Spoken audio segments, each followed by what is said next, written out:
And we're live. Hey, we are live here on the Lonely Marks Wrestling Podcast. I'll be running the show here tonight. Austin Pez, Howell, Jacob Barber is on assignment at some comedy club doing that comedy, making me comedy. So I'll be kind of running the show tonight, but we're going to have a good time regardless. Mr. JPO, Jordan Owens, how you doing, buddy? Doing just dandy here on a lovely Thursday with my fellow Marks. Yeah, sounds good. You'll be running our predictions in a little while. We'll talk about that. Oh, yeah. So, all kinds of Elimination Chamber goodness coming up. Richie Goodacre, it's been a long time since I saw you 15 minutes ago on Wheel of Movies, but how you doing? Just going all right since then. Yeah, not much has changed. Mm-hmm. Yeah, but going pretty well. Excited to do predictions and talk about a good show. So we're gonna be doing some Elimination Chamber predictions. We got a retro review that I want to do. We're gonna do an NXT Takeover, which you've never done. NXT Takeover New Orleans. So we'll be talking about that on the way. JP will be giving us some fun facts and trivia, I'm sure, about some of the participants. There's definitely some interesting participants throughout the show that we could talk about. You know, what they've been up to, what they haven't been up to.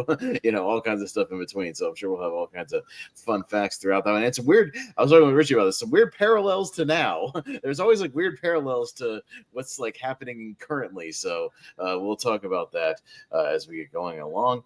But yeah, we'll start out with just a couple of news bits. I think we're getting more into The Rock's promo when we talk about Elimination Chamber, if that makes sense, because it kind of relates to that. I want your soul. I want your soul. Yeah, we'll get into the soul snatching, Rock is Shang Tsung, whatever that is. We'll get into that maybe when we talk about the chamber, because we can talk about that promo and what we think might happen with that segment. Not as like an official prediction, but it's going to be a segment on the show, so we'll talk about it there. I think some of the biggest things that come out, JPO, maybe you can back me up on this, is the NXT Roadblock show coming up has got 3 solid matches already set, and they're 3 big ones that are generating a lot of interest. We got Obafemi versus Moose for the NXT title officially set for Roadblock. I thought they just said just for NXT, but I thought it could be wrong. I thought it was champion, but I thought it was title. But maybe I think that was a mistake on Oba's part. It isn't actually that. I wouldn't think it would be. I'll have to look. I think he said that, and it was a mistake, and WWE quickly clarified that it was only for the NXT title. Well, that makes sense because there's already a champion and champion match on the show, right? Yes. Because we have we also have the Hardys made their return to WWE of sorts, and they will officially be taking on Fraxium at Roadblock, which is another big match. They got quite a big reception on NXT. The NXT title. Just that's what I thought. Yeah, I think Oba made a mistake in his promo when he said that. The Hardys versus Fraxium, and then Julia. Which is just for the TNA tag titles. Yes. And then Julia versus is it Stephanie Vaquer? I believe this is champion. I think this is the winner take all thing. This is both. This is winner takes all. This is winner takes all. Yeah. So a couple of big title matches. I'm surprised they're both their range to start. I'm surprised they're gonna end one of them right. Interesting. It's like, so I don't know. Makes you think, is someone like getting called up early? You know what I mean? I don't know, because someone's gonna lose their. It seems early for one of them to lose their belt, but I mean, maybe they're just going to trade it back and forth for a little while or something. Who knows? But yeah, this is the big stuff. JPO, your thoughts? You follow a little NXT, man. What do you think? Are they pulling the trigger on this too early? We're going to see some shenanigans that maybe lead to Stand and Deliver. Some rematches. That's what I'm kind of feeling. Maybe some wonkiness here and there. Especially with the Obafemi Moose thing, with the different people that are kind of also involved in that match, the factions and whatnot. I feel like we could see some shenanigans that lead to a rematch. I don't know, what do you think? Yeah, no, I mean, it's an interesting time right now. We're really full on in this, kind of TNA side thing now. They're popping up on Impact all the time. They're popping up now on NXT, Dango, Moose. So, yeah, it's interesting. Yeah, I don't know.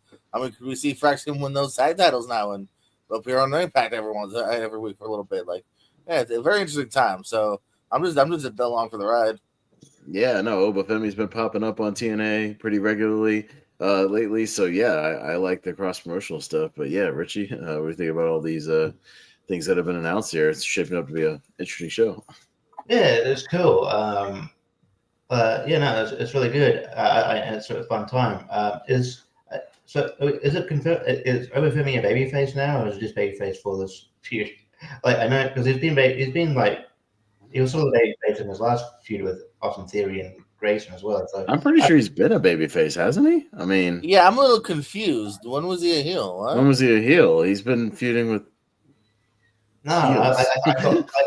I thought like when did he actually turn, or the crowd just went, "You're fine. We like you. You're about like because." Oh, do you mean like the stuff with Trick? I guess. I mean, yeah, like with yeah, Trick, but I thought that was more just like kind of they like both guys, like it's Yeah.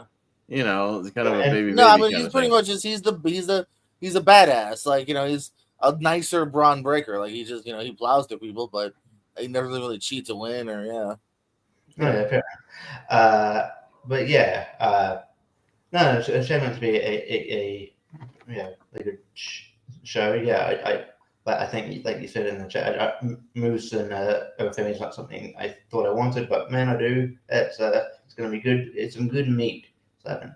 And yeah, Heidi's and Firaxian. It's going to be a lot of fun as well. Yeah, I'm interested to see what happens with Julia and Stephanie because I could see the rationale of wanting to call one of them up earlier because really they're there in NXT for like star power wise. They could be caught up at any time because they're they're more than ready. They're great, but you know. So yeah, I was surprised they made the match, but I'm looking forward to it. All things considered, and yeah, no, it should be fun. There's another person. I would assume Ricky Saints will have a match on that show with somebody, or even if that or some tag match or something. He'll be showcased, at least on that show. Might have a bigger match, maybe come stand and deliver time. I would imagine. Yeah, I mean, we'll probably get to it. We'll talk about like people show up at TNA. I may have been wrong about the Elias thing because obviously he showed up in TNA. So I was like, okay. Remember when I said he was in Ring of Honor? Elijah. Elijah. Yeah. With Elijah. Okay. Because the report said he was signed to Ring of Honor AEW, and then he showed up. And yeah, I'm like, okay. I feel like he wouldn't be able to, given the ZB relationship. So yeah, maybe I was wrong. So, but yeah, in regards to the actual how the pay-per-view is shaping up and all these the business relationship between TNA and WWE, it's great. It's well, then we'll see if if the vice versa happens, and if at the next TNA pay-per-view, we get some NXT stars, showcased on there. I would imagine so. That some will kind of cross the line onto that show, so that should be interesting. Get some interest going there. Just a couple of notes. I don't have too much this week because the big stuff was kind of the Rock stuff, that we'll talk about kind of in the middle of Elimination Chamber talk and kind of things surrounding that and Cody and whatnot. But they started they aired at least a Mike Bailey vignette on Collision.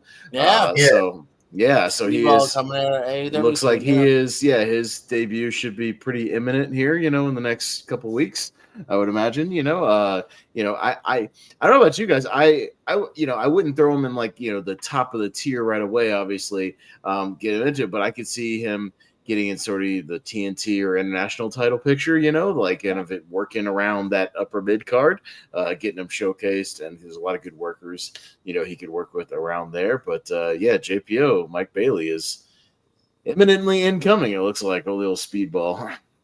Yeah, no, absolutely. No, like I said, I've been a fan of his for a while. He was a guy that unfortunately got derailed because he was in Canada and they stopped him at the border, and he actually lost like 5 years of his career because they banned him. It was a really slippery slope. You'll find a few interesting stories about how it depends on like what kind of agent you get at the border. So that was unfortunate. But then when he came back, this dude was hitting it hard. This dude was killing it in PWG, TNA. Match of the year nominations for him and Josh Alexander and whatnot. WrestleCon stuff against Rob Van Dam. So I think he'll do great. And like you said, he's kind of one of those guys that anywhere kind of can kind of fit in a lot of places here. I'm sure him and I don't know, man, just name anybody. Hologram, Commander, Daniel Garcia, you know what I mean? Like these all Claudio, yeah, Roderick Claudio, Strong. Well, any of the undisputed Roddy, guys, yeah, Roderick Strong, Kyle O'Reilly, yeah. Ricochet, any of these guys, yeah, he could, Oh yeah, they go Ricochet run and around Bailey. with.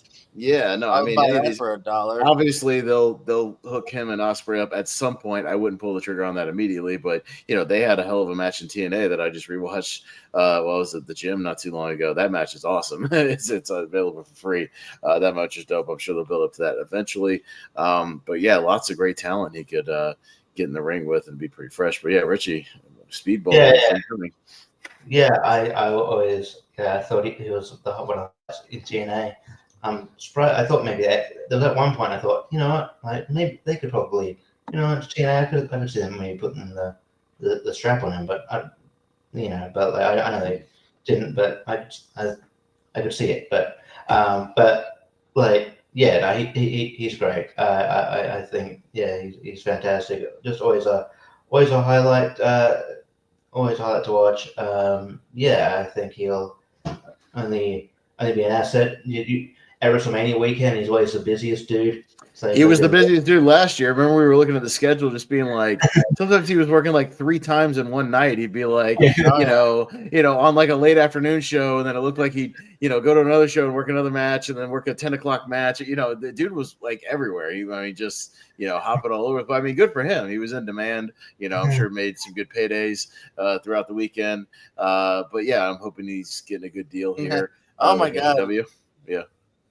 So check this out. So WrestleMania weekend here. Yes. Let's see, where do we start? Fighting Paul London on the 3rd. On the 4th, he fights Rob Van Dam. He's in a multi-man at GCW. He fights Yuki Uno from DDT. He fights Nick Nemeth. I'm still on this one day, by the way. And he was in a tag match against Kid Lycos and Chris Brooks. The next day, that was all one day. That was like 6 matches. The next day, he fights Masha Slamovich. He's in another 6-man tag. He's in the Bloodsport somewhere. After that, let's see which one of these was Bloodsport. Did he do Bloodsport this year? He did Bloodsport last year. I know he did. That's him and Nick Nemeth. That's him and Nick Nemeth. Yeah. Yeah, he did. Yeah. Over the course of a few days, let's see, 1, 2, 3, 4. Good go. At least 10 matches. At least, 4 days, so right. That's what I remember seeing schedules where like, he'd be wrestling 2 hours later at some other show, and I was like, he must have to like jump in a car and like literally run to the next day and hope it, in a later match. We mostly the 1 year we were actually at one point I was booking 2 shows for Mania weekend. This was the canceled Tampa weekend, so it didn't end up happening. But there was a bit of trickiness where like certain people would be like, I'm available, but I'm also doing this show, which means I need out by this time. So I can just.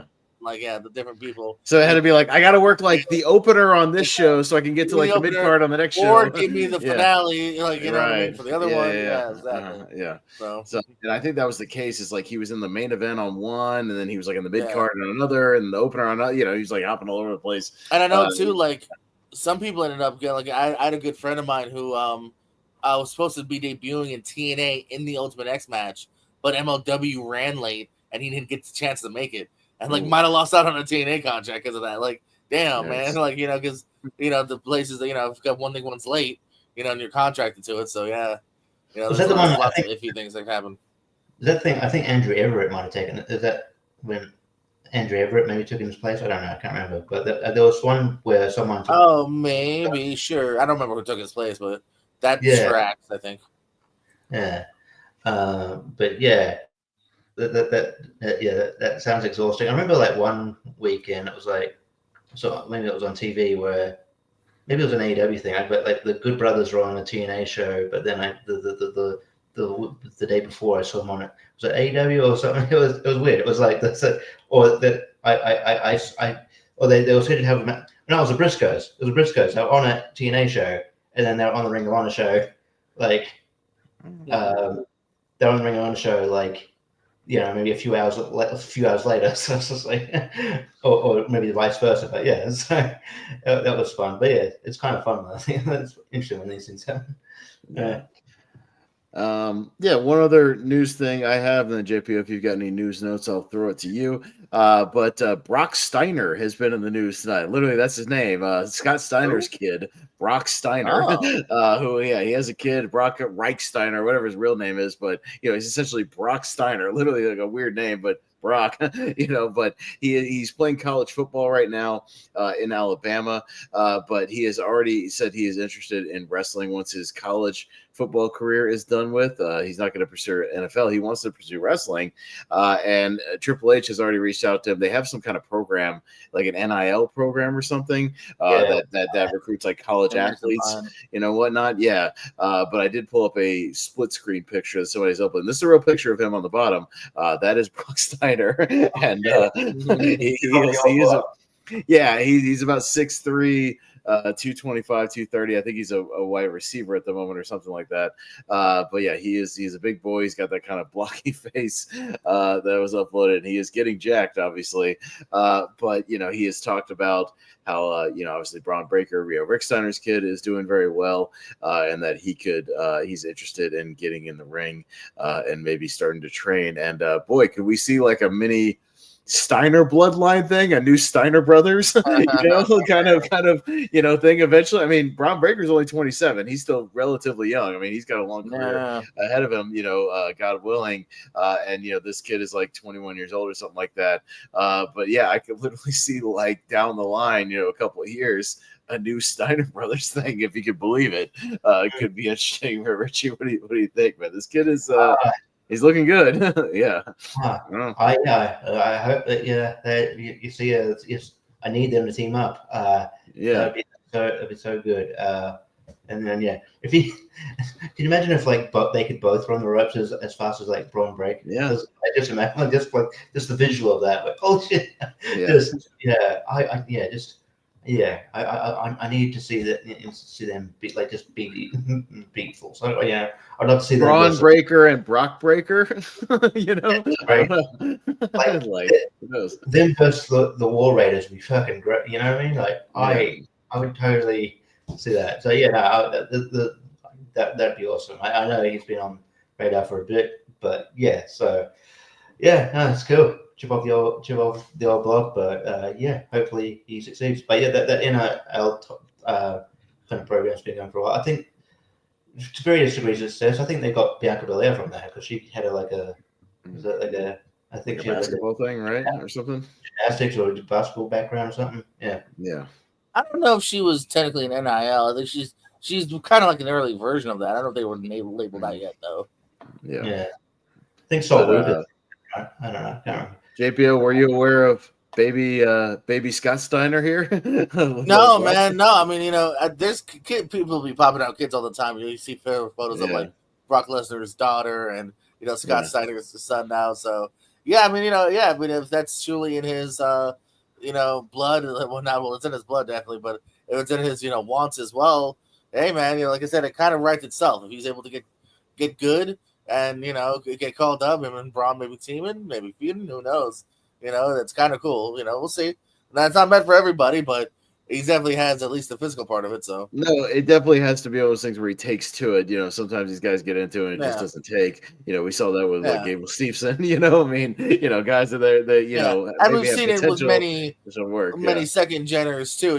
David Sammartino, Scott Hall's kid, Cody Hall. I rep for Cody Hall at least 6 or 7 times. I rep for that guy a couple times. It's not a knock. Like he was getting there. He was with New Japan and whatnot. But like at the end of the day, like I don't know if it was solely for him. David Flair, David Flair, Eric Watts was never that great. Yeah, so I mean, there's plenty of good intention second geners, third geners that didn't quite make it. But then you have a Braun Breaker, a Randy Orton, a Cody Rhodes. So it all depends. Mm-hmm. All right, JPO, you got any news notes you want to throw out there? I thought it'd be a pretty slow week. I got just a couple of really quickies here. On March 29th at GCW, you got technically an AEW versus WWE match. Zeta Steel, who's an ID member, taking on Megan Bain, who's a signed AEW girl. So that's kind of interesting there. So that might happen from time to time. Jazz made her return to TNA recently, and while she's probably not going to be any full-timer, she is going to be full-time backstage. So she's going to be one of the agents backstage up at the Knockouts division. Should be a good asset. Here's a return that we probably didn't predict. Ezekiel Jackson is promising to make a return. I saw something about that. We'll see if man. he's coming back. I hasn't done anything in about 10 years. I can sleep well now. I mean, Ezekiel Jackson. Ezekiel Jackson wants to make a return. Yeah, he had a brief TNA and Lucha Underground runs, and then that's right. has been seen since. Yeah. Yeah. Yeah, that's all I got. Other than the stuff you crossover, Mike Bailey's coming, and I was gonna say I don't. Yeah, it was kind of a relatively slow, just like news week for news. It's mostly just kind of chamber build up, things like that.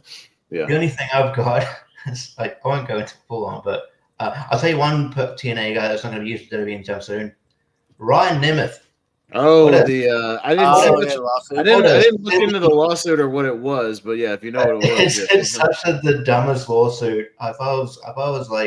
If I was Nick Nemeth, what are you doing? But it's like you could, even as a fan, if you read it, you're like, yeah, that's a lie. It's like, oh yeah, Tony Khan blames him for CM Punk leaving. He doesn't actually ever mention that CM Punk was fired. But like, no, like you're not that important. You're not like Ryan Nemeth isn't the issue that CM Punk was fired from AEW. It's written so poorly. It's just like it just does himself no favors. It's not going to go anywhere. It's just, but like, I don't know. He claims that they tried to blackball him from wrestling. I'm like, well, you're in TNA though, so. So I don't think anybody can blackball anybody from wrestling. You've got to do that yourself, and you're doing a good job with this lawsuit. So, of doing that. Yeah. I do find it kind of an interesting choice because even if I was in TNA right now or NXT, like I'd be a little trepidatious to book the guy. To be honest with you, the fact that he's kind of open to a lawsuit like that is kind of like a good way to get blackballed. Like, oh, okay, let's sue them, will not sue me. Yeah. So I don't know. I just think that he did himself no favors, and I don't know. I don't think it'll help his career in the long run, especially given the WWE TNA relationship as well. So yeah, I don't know. I think he's lucky to be in TNA to begin with. I feel like he obviously got in there because of his brother, but yeah. It's one of those things because he was like, I wasn't used from this date to this date, and if you look at the dates, it's like, yeah, you weren't used because you were primarily a dark elevation wrestler, and the reason you weren't used because Dark got cancelled. It wasn't because people, you were being shelved. it's because Dark finished, and you were a Dark. That's like some of the other people were in that boat as well. They didn't fucking file a lawsuit. It's just, I don't know. It's very laughable. Yeah. All right. Well, yeah, we'll see if that goes anywhere. I doubt it. But, people file lawsuits and sometimes they just don't go anywhere. They get dismissed, pretty quickly. So I don't think it's going to go anywhere. But yeah, let's, we don't have a lot on the news. So JPO, you got some predictions for us. You got us a lineup. We'll get into some chamber discussion here, and we'll kind of, again, we'll talk about the Rock thing kind of in the middle of this, because it's not like a match or anything, but there's something. I was going to say that's actually we'll talk sooner than later because the way I have it saved. Okay, no, that's fine. We can talk about it. Yeah. But coming up Saturday, March the 1st, it is Elimination Chamber coming from Toronto. Mm-hmm. This is on the Peacock or Netflix if you're international. I want to do that. Sponsored by Fortnite. If you're going to sponsor to the Chamber, give me some new skins. Anywho, that's Fortnite player. I do have John Cena though. I do play as John Cena. Okay. The first thing I have saved here because they do mention that The Rock will be there, and I was gonna maybe ask for an answer from Cody Rhodes. So I don't know. I thought the promo was a little weird, a little long winded. The scrum afterwards, where of course he completely drops character, and it's not just being like nice, coworker guy explaining how he's not actually a heel, which I kind of hate. So I don't know. What do you think this will actually go? Like they also were hinting that like it's not going to necessarily be a match. Like he kept kind of drilling that in. Like, oh, sometimes the angle can sell itself. So I don't know. I have no idea what to even say about this. Pez, Richie, what do you guys think about just this? I heard some different things some different scenarios that could come out of this if they actually follow up on it. With The Rock, you never know. Sometimes he could do something that goes nowhere. But I feel like this could be an interesting thing where, yeah, he doesn't have to wrestle. He can be like a pulling the strings guy. I heard some scenarios that I thought were fascinating. The most fascinating one I heard, and I mean it kind of spoils a little bit of the predictions that we'll get into, but I mean we're gonna get to them eventually. Anyways, is that Cody? I don't think, I think he's going to turn down this thing. I don't think Cody's going to turn heel. Like, I don't think he's going to like join The Rock and become like the corporate asshole champion. He's the face of the company right now. He's, he's selling merch. He's the kind of hero right now. He's basically the kind of John Cena, for the moment. So I don't think that's going to happen. But I don't necessarily think that means The Rock's offer is off the table for somebody else to take up. And for somebody else to go, that sounds pretty interesting. I could be your corporate champion, namely somebody who could turn heel. It is quite a big deal. CM Punk. I think CM Punk takes this offer, whatever this is, in a roundabout way where if you realize he still has this mysterious favor from Paul Heyman, and we'll get into it when we talk about the predictions, but I think there's something where he could broker some kind of meeting where Paul Heyman contacts The Rock, they get some kind of meeting, and it could factor into a night 1, night 2 WrestleMania situation. We'll get into it when we do the predictions, but I'll talk about it when we get there because my predictions kind of directly go to where I think it could go. So we'll get into there. But I'm just saying, just because he offered Cody this opportunity to be the corporate champion doesn't mean somebody else couldn't step up and take this offer and make their dreams come true. Let's just put it that way. So yeah, no, I like it. Yeah, you got more thoughts than I do at the moment here. Richie, kind of opening thoughts on The Rock and asking for his soul. Yeah, it's hard. Yeah, he's the Rock is playing Elizabeth Hurley to Cody Rhodes, Ben Fraser. There you go. No, he's playing Al Pacino to Keanu Reeves. Yeah. Come on now, Cody, you got a great ass. Come on. It's hard to. I don't know. Yeah, exactly. No thing. I think I don't, but I feel like maybe The Rock was initially, planning to maybe wrestle. I don't know whether it was Cody or Roman, but I think maybe filming got in the way because I think they had to do reshoots on that fucking pointless live action Moana thing that's coming out. And that's another story. But he also just signed on to that Scorsese thing, so he's going to be in that Scorsese thing. So maybe he's envisioning maybe next year or whatever he'll have more free time. But it's The Rock. He's probably one of the more busier people in Hollywood. So I don't know. Maybe he'll set aside some time. I still think Rock and Cody are going to wrestle at some point, or Rock and Roman. So yeah, this could be kind of a little setup for that at the end of the day. But yeah, I don't know. Part of me thinks that it's like okay, maybe Cody does turn heel, so you have a babyface heel dynamic with Cena. I mean, to get into small predictions later. But yeah, but then again, I don't necessarily think that match needs a heel face dynamic. But you could go that route. I do like the CM Punk kind of route that has laid out. So or for someone else to sort of take that mantle or create that opportunity. So yeah, I guess it's a long-winded way of saying I don't really know, but I like the CM Punk idea, but I could also see it's like that thing of him turning they might take risks on him and then him turn heel, but we've seen in the past that can be a mistake, especially with Austin. But here's the thing, though. Regardless of what people were talking about, it didn't feel like WrestleMania season had really ramped up yet, right? And like some people may be going like, "What the fuck is Ross talking about? This is a weird promo." But guess what? It got you talking, didn't it? It got a lot of people talking, and then him getting added to the chamber got a lot of people talking. What's this going to lead to? What's going on? What does he mean by this? But it got us talking. He got us hooked. You know what I mean? Like it may have been long-winded. It may have been a little rambling. Probably could have been cut by 10 minutes. Yes, but he eventually got to the point. He got to his lines, and the stuff that he laid out. He's always kind of meticulous the way he talks. In these promos, he did that last year as well.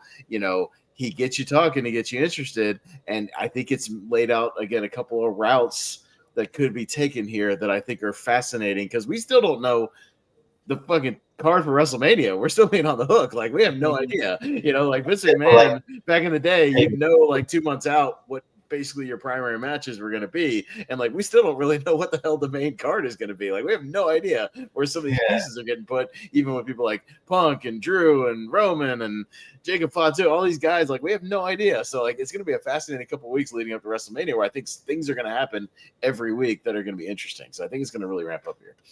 I will say I prefer obviously Punk and Cody as opposed to. I'm hoping that the Logan Paul Punk thing is just to build up the chamber and not setting up anything in the future for WrestleMania. That'd be a waste of fun. I don't think so. Yeah, so we'll see. We shall see, indeed. But yeah, as I said before, just a quickie one we got for us. Only 4 matches on the actual card itself, including, well, technically only 3 matches, because this is unsanctioned, my friends. This doesn't really count, despite the fact that they're going to film it and you have them use their refs and then also sell it on TikTok and Blu-ray over nationally. Anyway. So yeah, match we've probably seen before. In fact, while you guys talk, I'm gonna try to see if I can find how many times these two have gone one-on-one for each other. Oh, even in other companies. Oh, yeah, right? The complete one-on-one. Right. If I can. So Sami Zayn, Kevin Owens, Richie will start at the bottom. Yeah, but this is tricky. I mean, part of me wants Kevin Owens because I feel like he just always gets the better of Sami Zayn for the most part. And you could argue that Kevin Owens needs a bit of a win here, but so does Sami Zayn. I think this could build to something for WrestleMania, when like a bigger scale match.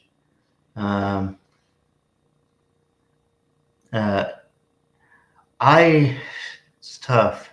I'll go Kevin Owens and maybe Sami Zayn wins at WrestleMania and whatever stipulation they're gonna have.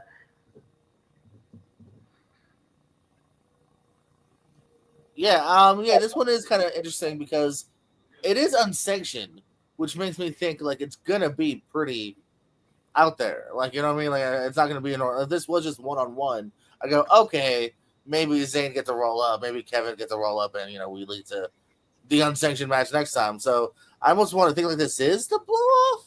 Because what are you? What else do you do besides unsanctioned? Always seems like a big blow off thing. I don't know. When you say unsanctioned, I'm thinking Shawn Michaels, Triple H. I'm thinking, you know what I mean? Like, I hate you feud. It's supposed to be basically you two are going to beat the shit out of each other. We're washing our hands. That's the whole idea of an unsanctioned match.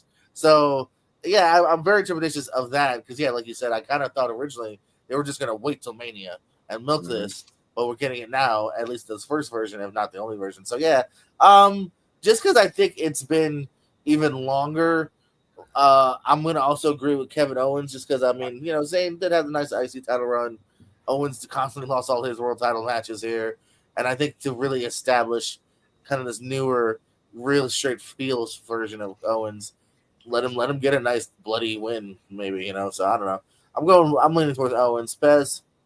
Yeah, I'm kind of leaning the same way, only because I'm in the camp that Owens really needs like a win, at least on pay-per-view. Like, he needs something because it seems like he's had big matches, but he's come out, not the winner. Even recently, obviously with Cody, and he could really use kind of a bounce back here, especially if he's not going to win whatever happens at Mania or something too. I feel like you at least give him a win here, and I think it's okay. The wild card here is Randy Orton. Do we get a Randy Orton appearance? If so, does he interfere during the match? Doesn't he make an appearance after the match? Because I think that directly affects the outcome. He could come in and save Sammy and help him beat, Owens and stay babyface. He could come in and attack Sammy, join him with Kevin. We don't know what the hell he's going to do. He could not show up till after and save Sammy from a further beating, even after the win, and see what happens. So I see Kevin getting the win. Maybe Randy, comes out afterwards, makes his big return. But he could also get involved since unsanctioned during the match, and obviously it would be completely legal if he gets involved. But I'll go KO because I think he needs the win. All right, that is a clean sweep on my cousin Kev. Love for Sammy, but got to give it to Kev. At least we think so. Yeah. We got a little fun tag match here, more of a normal match. Trish Stratus and Tiffany Stratton taking on Candice LeRae and then Nia Jax. Just I don't think Trish is going to lose, especially Candice. There's only half of the match. And get that Toronto pop. So I'll go Trish and Tiffany. What do you think, Pez? Yeah, I'm kind of in the same boat. I think this is probably the most predictable one on here. Yeah, I don't think you'd bring Trish back without her getting her big win in Toronto. And also, I think you have Tiffany look strong going into Mania. You want her to get that win before the Charlotte match because I fear that Charlotte will once again be Miss WrestleMania and can take the title off. I don't want that to happen, but I have a fear it will. So at least you give her the win here with Trish. You have them go over. Here's a question though, and I wish Jacob Barber was here to answer it. Is Tiffany a babyface or a heel? Both. Now a face. She's kind of a straight up to the face. Kind of, but she still cuts like heel face. promos. She acts like a heel. It's weird. I don't know. It's like when Mercedes Moné or Sasha Banks is a baby face. It's like she doesn't. It's like she doesn't know how to adjust her promos to not sound like a heel. It's weird, but obviously, I think she's going to be on the babyface team here with Trish, so that she gets pops like they like her. It's the same thing with the Hurt Syndicate. Is the Hurt Syndicate babyfaces or heels? I don't know. It depends on who they're facing. I don't know. I think the crowd turned their babyface. Crowd turned the babyface because they're desperately trying to be heels, but I don't know. But yeah, I'm also going to go with Trish and Tiffany. Richie. Yeah, it's been interesting to look up too. When's the last time Candice LeRae was on a PLE? I think it's been a while. But maybe like one of the Money in the Bank matches or something. I don't know. Maybe. I mean, it'll be kind of sad whatever stat it is because she should be used more because she's great. But I feel, unfortunately, I feel like Candice is there to take the pin and maybe and Trish will probably pin Candice. She's there to take Stratisfaction from Trish and get pinned. Yeah, she's there to take the pin from Trish, and then If this was like still Vince's WWE, I would say it's a toss up because you never know. Vince would just bury the people in their hometown like he always did. Yeah. So, but yeah, I think Trish and Tiff get it done here. With Trish pinning Candice. Mm-hmm. All righty. So another clean sweep. We might definitely do those. We'll have those we'll have to do those chamber 4 chamber tiebreakers. We'll talk about it in a second. Yeah. We'll see though. We got the 2 big multi-person matches now coming up. Because we got the women's chamber making her chamber debut. Roxanne Perez as well as Bayley. Feel the glow, Naomi. Alexa Bliss making her big return to like a kind of a singles-ish match on pay-per-view. Liv Morgan, your current women's tag champ now, and Bianca Belair. Pez, 6 options here. What you thinking? Yeah. I think there's 2 or 3 kind of front runners here. I don't see Roxanne, getting it. I mean, she just came in. She's had good showings. I'm glad she's in the match. They're definitely giving her a push, so I appreciate that. I don't really see Naomi because I think she's going to be busy with something else. There's just a few people I don't see it. I'm going to go with. I think it's between 2, but I'm going to go with Bianca. I think Bianca is, I think it would make for, a big match with Rhea. And I also think there's going to be something. I keep feeling like Jade Cargill is going to pop up very soon, but I also feel like Bianca is on the verge of a heel turn, which is kind of a thing, going into Mania. I think there's going to be something there that turns her heel going against Rhea, and we could really use that. So I'm going to go with Bianca. All righty, the EST possibly going to Mania. I also gave up on my Sami Zayn Kevin Steen count. I got to like 80 something, and I was Jesus. They probably had like a million matches up in Canada too. I forgot too house shows. House shows like holy shit, those all the time. But they've had plenty pay-per-views. They've had Raw matches, SmackDown matches, and I wasn't even counting tags and triple threats, which then would be in the 200s probably. 300s, 400s. And then also I looked up Candice LeRae just for a fun fact. This is her first kind of like almost normal match. The only times outside of Rumbles that she's been on premium live events are back to actually Survivor Series 2019, back when NXT invaded. She was in that big women's match. And then also she was in War Games back in 2024. So that's the only time Candice LeRae's ever eked on a deal is War Games technically. And then the giant ass Survivor Series women's match with all the brands. Mm. Yeah, no, oh no, good. We're actually Richie, because I'm still thinking Richie. myself about this one. Richie. Yeah. This is tough. I was hoping like Io Sky would kind of sneak in here because I think Yeah, that's that would be more helpful. that would be Doesn't she have a match with Rhea like the Raw after? Wasn't that announced on Raw this past week that she has like the night after she's got a match with Rhea? possibly? Am I wrong about that? I could have sworn they kind of like a promo thing and they said like the Raw after Chamber, like there's a title match or something. I Could be. I didn't see all of Raw this week, so yeah, because it makes me think if they're still going to go the EO. Yes, that's confirmed. A WWE article. Rhea Ripley defends the title against Io Sky 2 days after the Chamber, so that's why Io is not in this. She's already getting her title match on Raw. So that makes me think that they're probably maybe going to set up something where maybe it's a multi. So I'm going to go Bailey. I think there's going to be like some, like maybe some they're going to hit that the damage control thing. They might make it a triple threat. I don't know. I think EO is going to factor into like WrestleMania some way, because it's just interesting. I thought they were going to do like a last chance thing and she'll just sneak in there, and then that's where you go with the match. But I think maybe they're going for a multi-man. I don't know, multi-person. So yeah, that makes it harder. And yeah, the only other person like Dark Horse I could see is potentially like, I don't know, maybe Alexa Bliss, but like it's not. She's on SmackDown. But yeah, because I just don't think you should ever lose yet. But yeah, she's always in the, she's always in the title picture, so I think she'll be all right. So I'll go Bailey.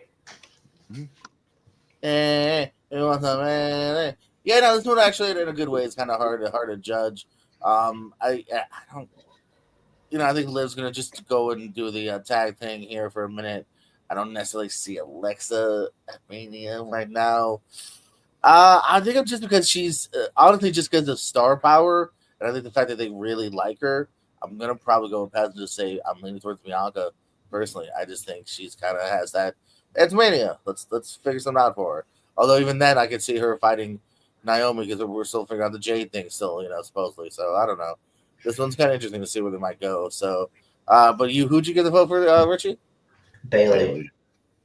Oh, that's right. I even sang it. God damn it.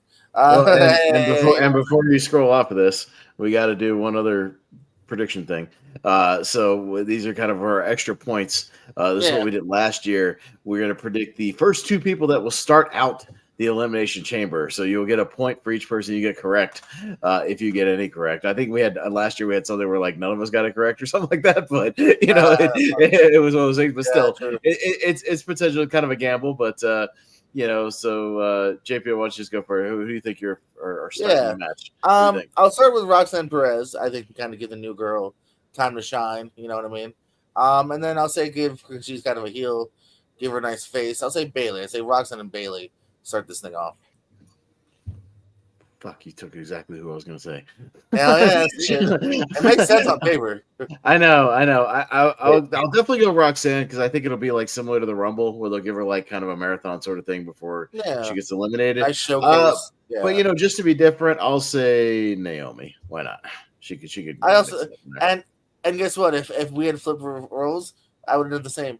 I would have went on final flip to Naomi. Yeah. Richie. I'll go different and say like just to see the dynamic be a bit because of the dynamic being interesting, seeing they're having to face each other. I'm going to go Bianca and Naomi. I think that'd be interesting to see them having to wrestle each other at first. Yeah, they could. It still might build that tension for down the line because I think Bianca's turning heel at some point as well. All right. Well, we'll do the same for the men's ones here in a minute, JPO. But who's in that men's one? Speaking of, what do we got going on? Speaking of them folks in the men's chamber, we got people like Damian Priest, everyone's favorite Logan Paul, Seth freaking Rollins, Drew McIntyre, John Cena in his final chamber match, and Phil Brooks.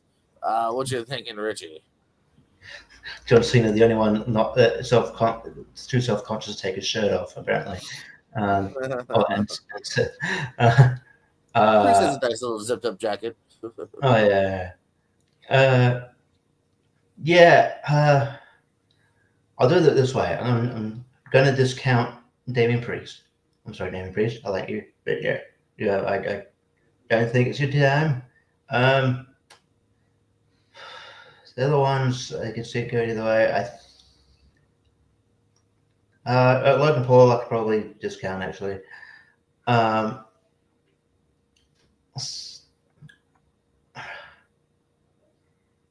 I think there's a more intriguing storyline if Cena fails and then maybe wins it, like eventually wins a big one, maybe at like later on in the year or something. You know what I mean? Like having to claw his way to sort of keeping like failing and then finally winning if they're going to go for the title chase, finally winning that title, maybe at a SummerSlam or something. So I'll go Punk. I think I do like the idea of Punk and Cody, and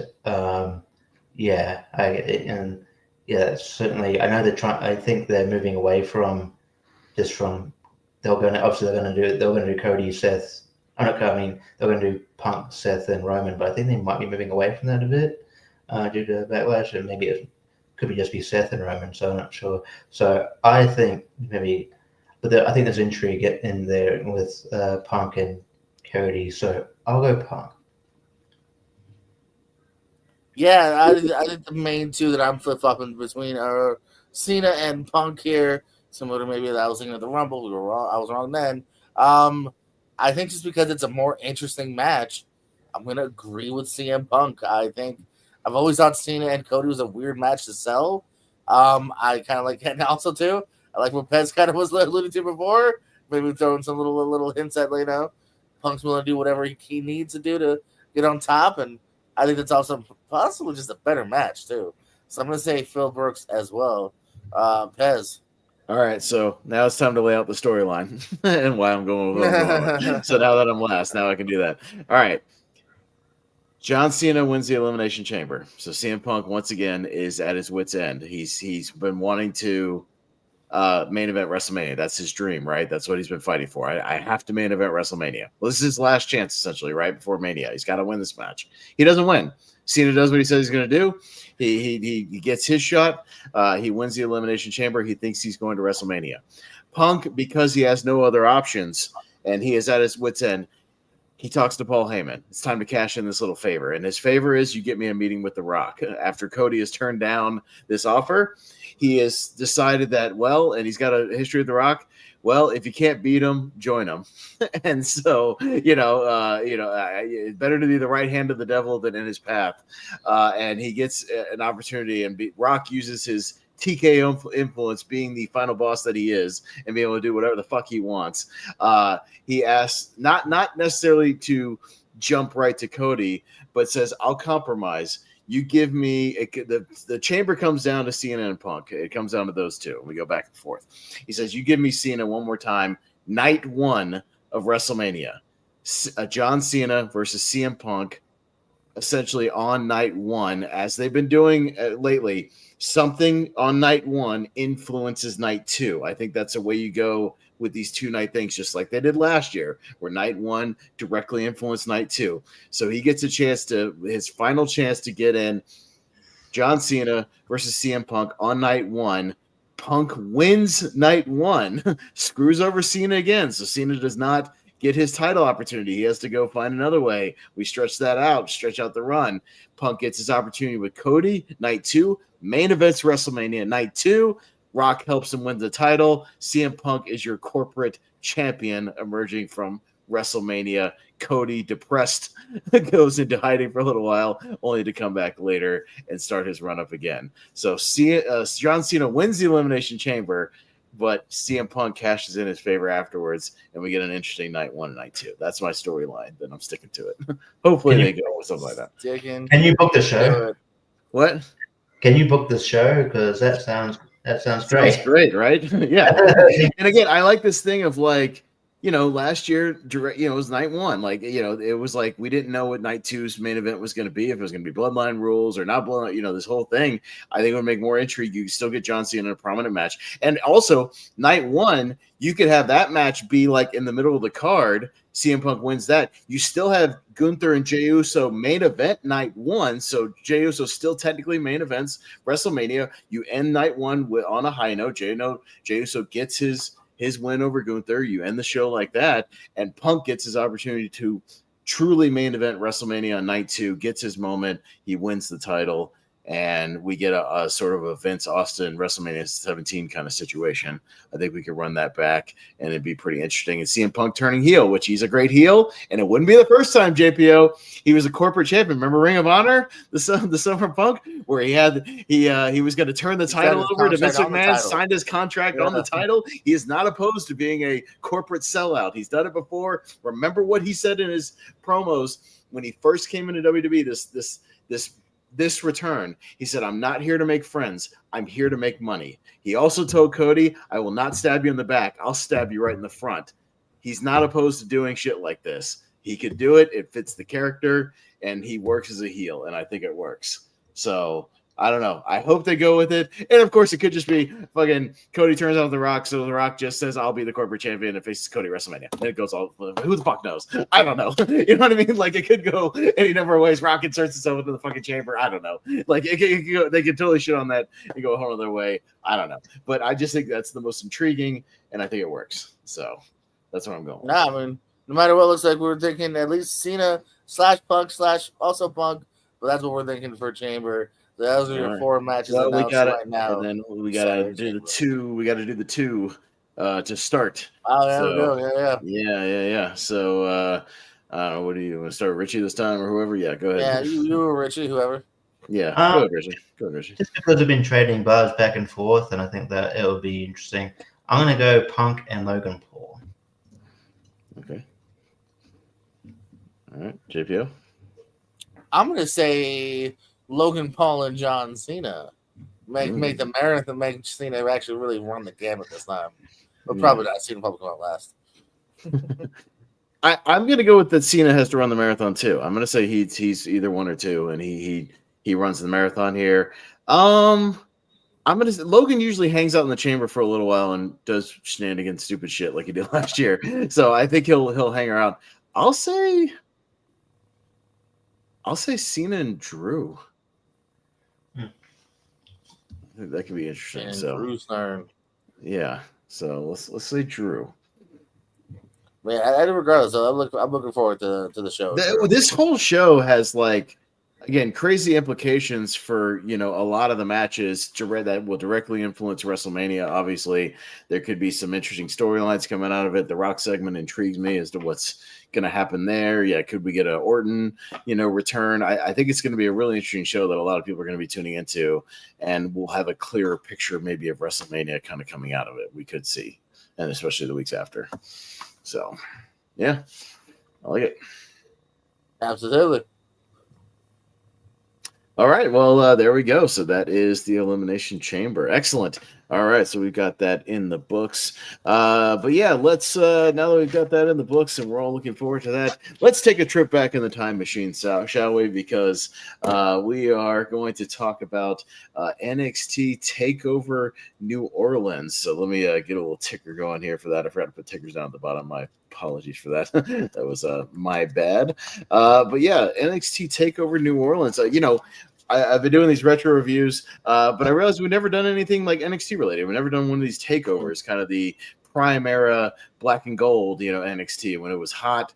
When they were kind of cranking out some of the bigger, sort of 5-star matches, the ones that people were looking forward to. They had a hell of a roster around this time, just an amazing roster. When you look at this show, you're just like, damn, look at all this talent on this show. This is pretty incredible. We'll talk about some of the weird parallels that I think kind of come out of the show that have implications. The first of being New Orleans. And what did we just get on Friday, guys? We got an announcement that, WrestleMania 24 officially at the Superdome in New Orleans. The show opens. We are at the arena right next to the Superdome in New Orleans. So we got a direct parallel kind of right there of something that happened recently. And yeah, we are at the Smoothie King Center right next door, 13,955, the official attendance. So man, they were cranking even for these NXT takeovers. A lot of hype around this time, and yeah, we've got a really solid card here. April 7th, 2018. Just to be clear, this was WrestleMania weekend, the weekend of WrestleMania 34, I believe. JP, was that? I saw a thing on the show, Brock and Roman WrestleMania, I believe. If I'm not mistaken. That was the match where they get the crowd booed that match out. Was that when the crowd booed that match out of the building? I think they did, yeah. Because I think there was like a promo for it during the show, so I think that's what it was. But maybe JPO could pull up the card, see what remind me of the matches. Some of the this is Brock and Roman, yeah. Okay. This is we're still on only one night of Mania. Remember those one nighters? Yeah, the marathons that lasted like 5-6 hours. They went forever. Matt Hardy wins the Andre Battle Royal. Cedric Alexander beats Mustafa Ali for the Cruiserweight title. Naomi wins. Remember they also do the Women's Battle Royal? Naomi won that. Yeah. Although this one might have been when they might have taken the name off of it already. Actually, yeah, they did right before they were going to go with it, and they changed it last second. Mm-hmm. Seth Rollins beat Miz and Finn Balor for the IC title. Charlotte Flair defended the Women's Championship from SmackDown, defeating Asuka. Hey, Jinder Mahal won, defeating Randy Orton, Bobby Roode, and Rusev. Kurt Angle and Ronda Rousey. Remember Ronda Rousey when we had so much faith? Defeating Triple H and Stephanie. The Bludgeon Brothers, remember them? Defeating the Usos. The New Day in a triple threat tag match. And this is Undertaker defeating John Cena in 3 minutes, which is still fucking weird in my opinion. Daniel Bryan and Shane McMahon. I forgot about that tag team. Defeating Kevin Owens and Sami Zayn. That's a fun blast out memory pass. Nia Jax defeated Alexa Bliss. That's a match that could still happen for the Raw Women's Championship. AJ Styles beat Shinsuke Nakamura. I think this is when you get kicked in the balls, right? Afterwards. Yeah. Match of the night. Braun Strowman and Nicholas win the tag titles. Defeating God, I remember that. Oh. Yeah. He had a Build-A-Figure recently. And then Brock defeating Roman Reigns in 15 minutes. Yeah, not a good Mania from what I remember. Not a good Mania. I remember watching it just being just remember it being like I was exhausted by the end of that show. I mean, it went to like 1 a.m. I was fucking exhausted. Yeah, this is a pretty piss poor Mania. The main events as a match we've seen didn't like the outcome. The Braun Nicholas is kind of a joke. Styles and Nakamura is good, but not as good as everyone. It was disappointing. It was disappointing. It was like a big disappointment of the night. I'm sure Nia and Alexa didn't like blow the roof off. Mm-hmm. Daniel Bryan and Shane McMahon, okay. Mm-hmm. Taker and Cena was weird 3-minute one.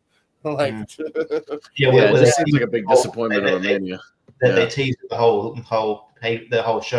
I like the tease.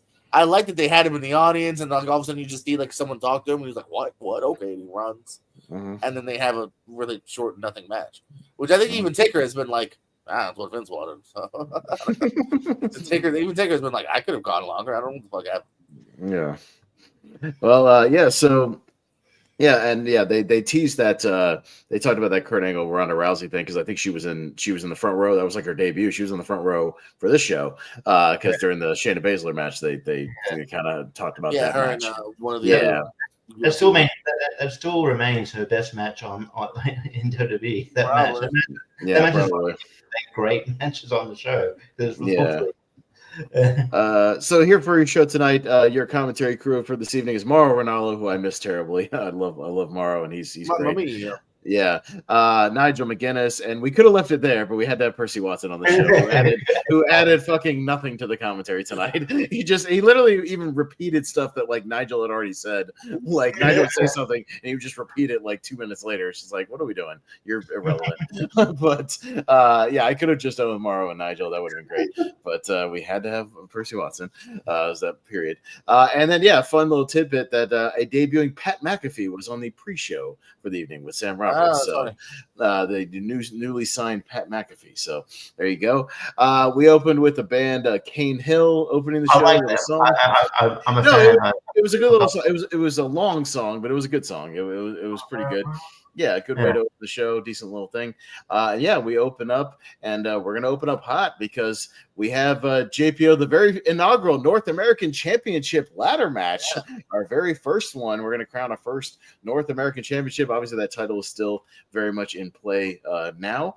But yeah, we've got a couple of debuts as well as far as in-ring televised debuts, even here tonight, even in this match. We've got the televised debut EC3 making his debut here tonight in this ladder match. The televised debut of Ricochet. I know he had a house show match, I think, like the week before or something like that, but the actual televised in-ring debut of Ricochet.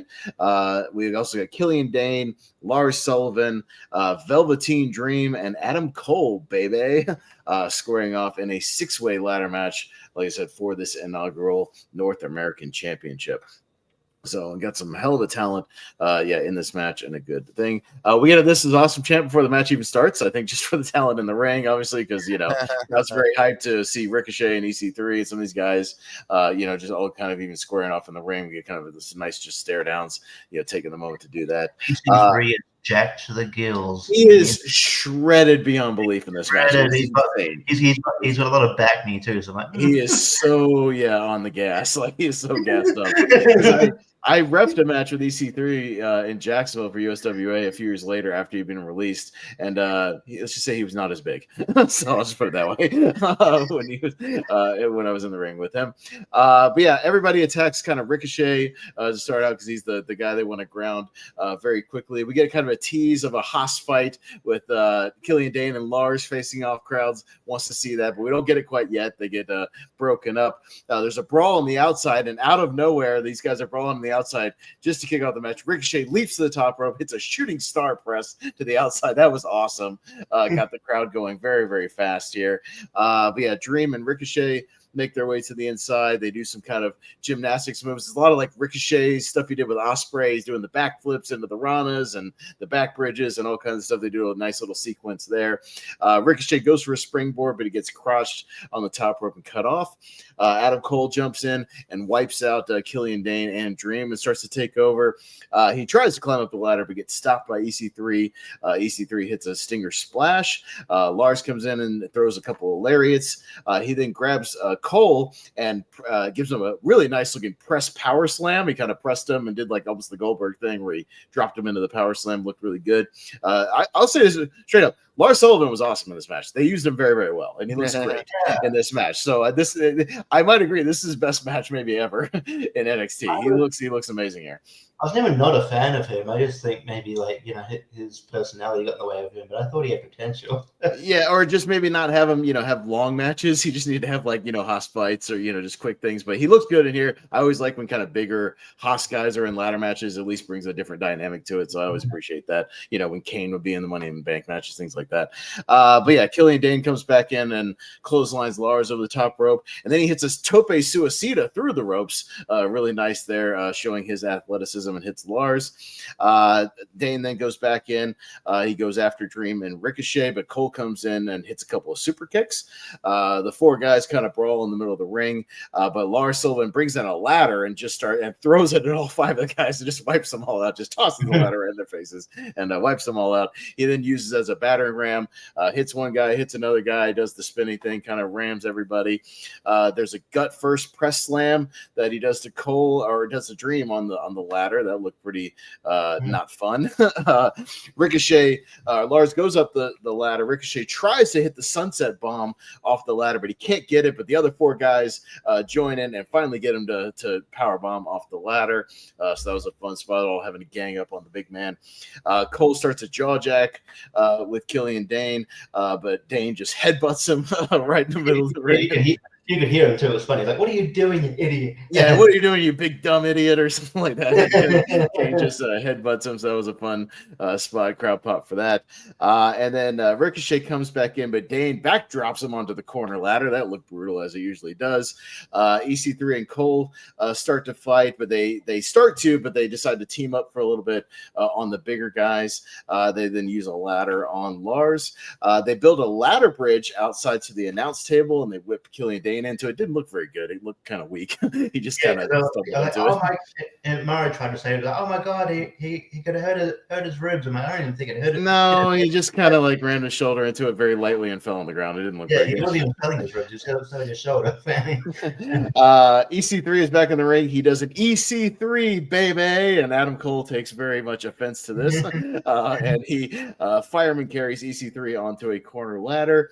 And then Adam Cole has a great sequence where everybody starts to come in and he gives a super kick party to everybody, and they all looked really good, including the best one. Ricochet comes off the top rope and he catches him with a super kick on the way down. That looked brutal on the way down. His best one is still when Ricochet, I think it was in their one-on-one match, when Ricochet was doing a backflip and he kicks him upside down. Oh, yeah. No, they didn't do that here. It was just a straight up jump, but he still super kicked him on the way down. It was a great spot. Adam Cole then hits the Adam Cole baby, and crowd pops for that. But yeah, he climbs the ladder, but Lars Sullivan cuts him off, and then but Dream comes in and starts hitting elbow drops to everybody. It's an elbow drop to Kane, big elbow drop to Adam Cole, elbow drop to Ricochet, and then Lars tries to do an avalanche onto Dream in the corner, but he gets the ladder thrown in his face. Dream starts to go Lars is laid out. Dream goes to the very tippy top of the ladder and hits a huge elbow drop off the top. It looked great. Yeah, it looked great. Picture perfect elbow. Nails Lars. Crowd pops big for that one. I think it was a holy shit chant. EC3 and then comes in and hits what looked like a BFT, like LA Knight's thing to Lars. It just looked kind of like a blunt force trauma. Cole stops EC3 from climbing the ladder. He then hits a TKO to Adam Cole off the ladder, which looked pretty good. Dane comes back in and gives a couple of bicycle kicks to people in the ring. Dane puts EC3 on the ladder, hits a standing senton. This is a long match, guys, so strap in. This is like a 30-minute ladder match. So, it's a long ladder match, but it's fun. So I promise I'm getting there. So Lars and Dane are on the outside. They try to do another kind of Haas face-off, but they, instead of going after each other, Ricochet gets in the middle, and they start beeling Ricochet back and forth across the ring. As he beels him all the way across the ring, and Lars beels him back. It's a fun little spot. Crowd gets into it. They like seeing big guys throw around little guys, so they go back and forth. And then they finally go at it in the middle of the ring. They're hitting big forearms, big uppercuts, big old meaty match kind of right in the middle of this thing. But Lars catches Dane coming off the top rope in midair and hits a world's strongest slam. That was pretty impressive. The big man hitting the strongest slam there. Lars tries to go up the ladder, but Ricochet cuts him off with an enziguri. Lars dumps, they're both climbing up the ladder. Ricochet is going up, and Lars starts to tip over the ladder, but instead of falling up, Ricochet moonsaults onto everybody on the outside of the ring. That was another great spot. Crowd pop big holy shit chant there as well. EC3 tries to climb the ladder is laid out on the ladder, and Ricochet hits a shooting star, pressing him on the ladder as well. So Ricochet flying all over the place here. Dream, yeah. But before that spot, I think you missed is like when he's on the ladder, and then Killian Dane does a Vader bomb onto. There's there's some kind of like. Adam Cole's on his back. It was like an assisted, double Vader bomb kind of thing. Yeah, it looked pretty good, like the way they kind of set it up. So they then kind of go to the outside, they set up a bridge, Ricochet and Dream, another kind of ladder bridge between the turnbuckle and the middle of the ring, and they go up top. They battle back and forth, and eventually Dream hits a rolling DVD onto Ricochet on that ladder bridge. That looked pretty brutal, and scary at one point, because at one point, like, Dream's leg falls through the ladder, and he's like, "Shit!" They have to kind of. He has to get his footing back, but yeah. Then on the outside, Lars Sullivan cuts off Velveteen Dream and lays him on that bridged ladder that was on the announce table out there. He then grabs EC3 and hits the freak accident. It's kind of like a boss man slam and presses him right through both those guys through the ladder. It looked pretty nice. It's basically Joe Hendry's move now, the standing ovation, where Gotcha. The same move, yeah. Snaps that ladder in half. We get a fight forever chant, and I was like, man, that's years before AEW existed. Man, they're cheering. The crowd must know the future. There's a video game on the way. It's even before the company, you say. Yeah, I know. That's crazy. And they do kind of a similar mirror spot. They set up another bridge, and Killian Dane grabs Cole. Ricochet is on top of the ladder, hits basically a Michinoku driver, driving both guys through the ladder. So that looked brutal as well. So sort of dueling big Haas moves there. Lars is back up. He goes for the title, but Killian Dane cuts him off. EC3 hits both guys with the ladder. Cole joins in. All four of the guys start to climb. Dream comes back in. All six guys are in there starting to climb. They all start to fall off. Cole falls off. EC3 falls off. Ricochet hits a neck breaker to Dream.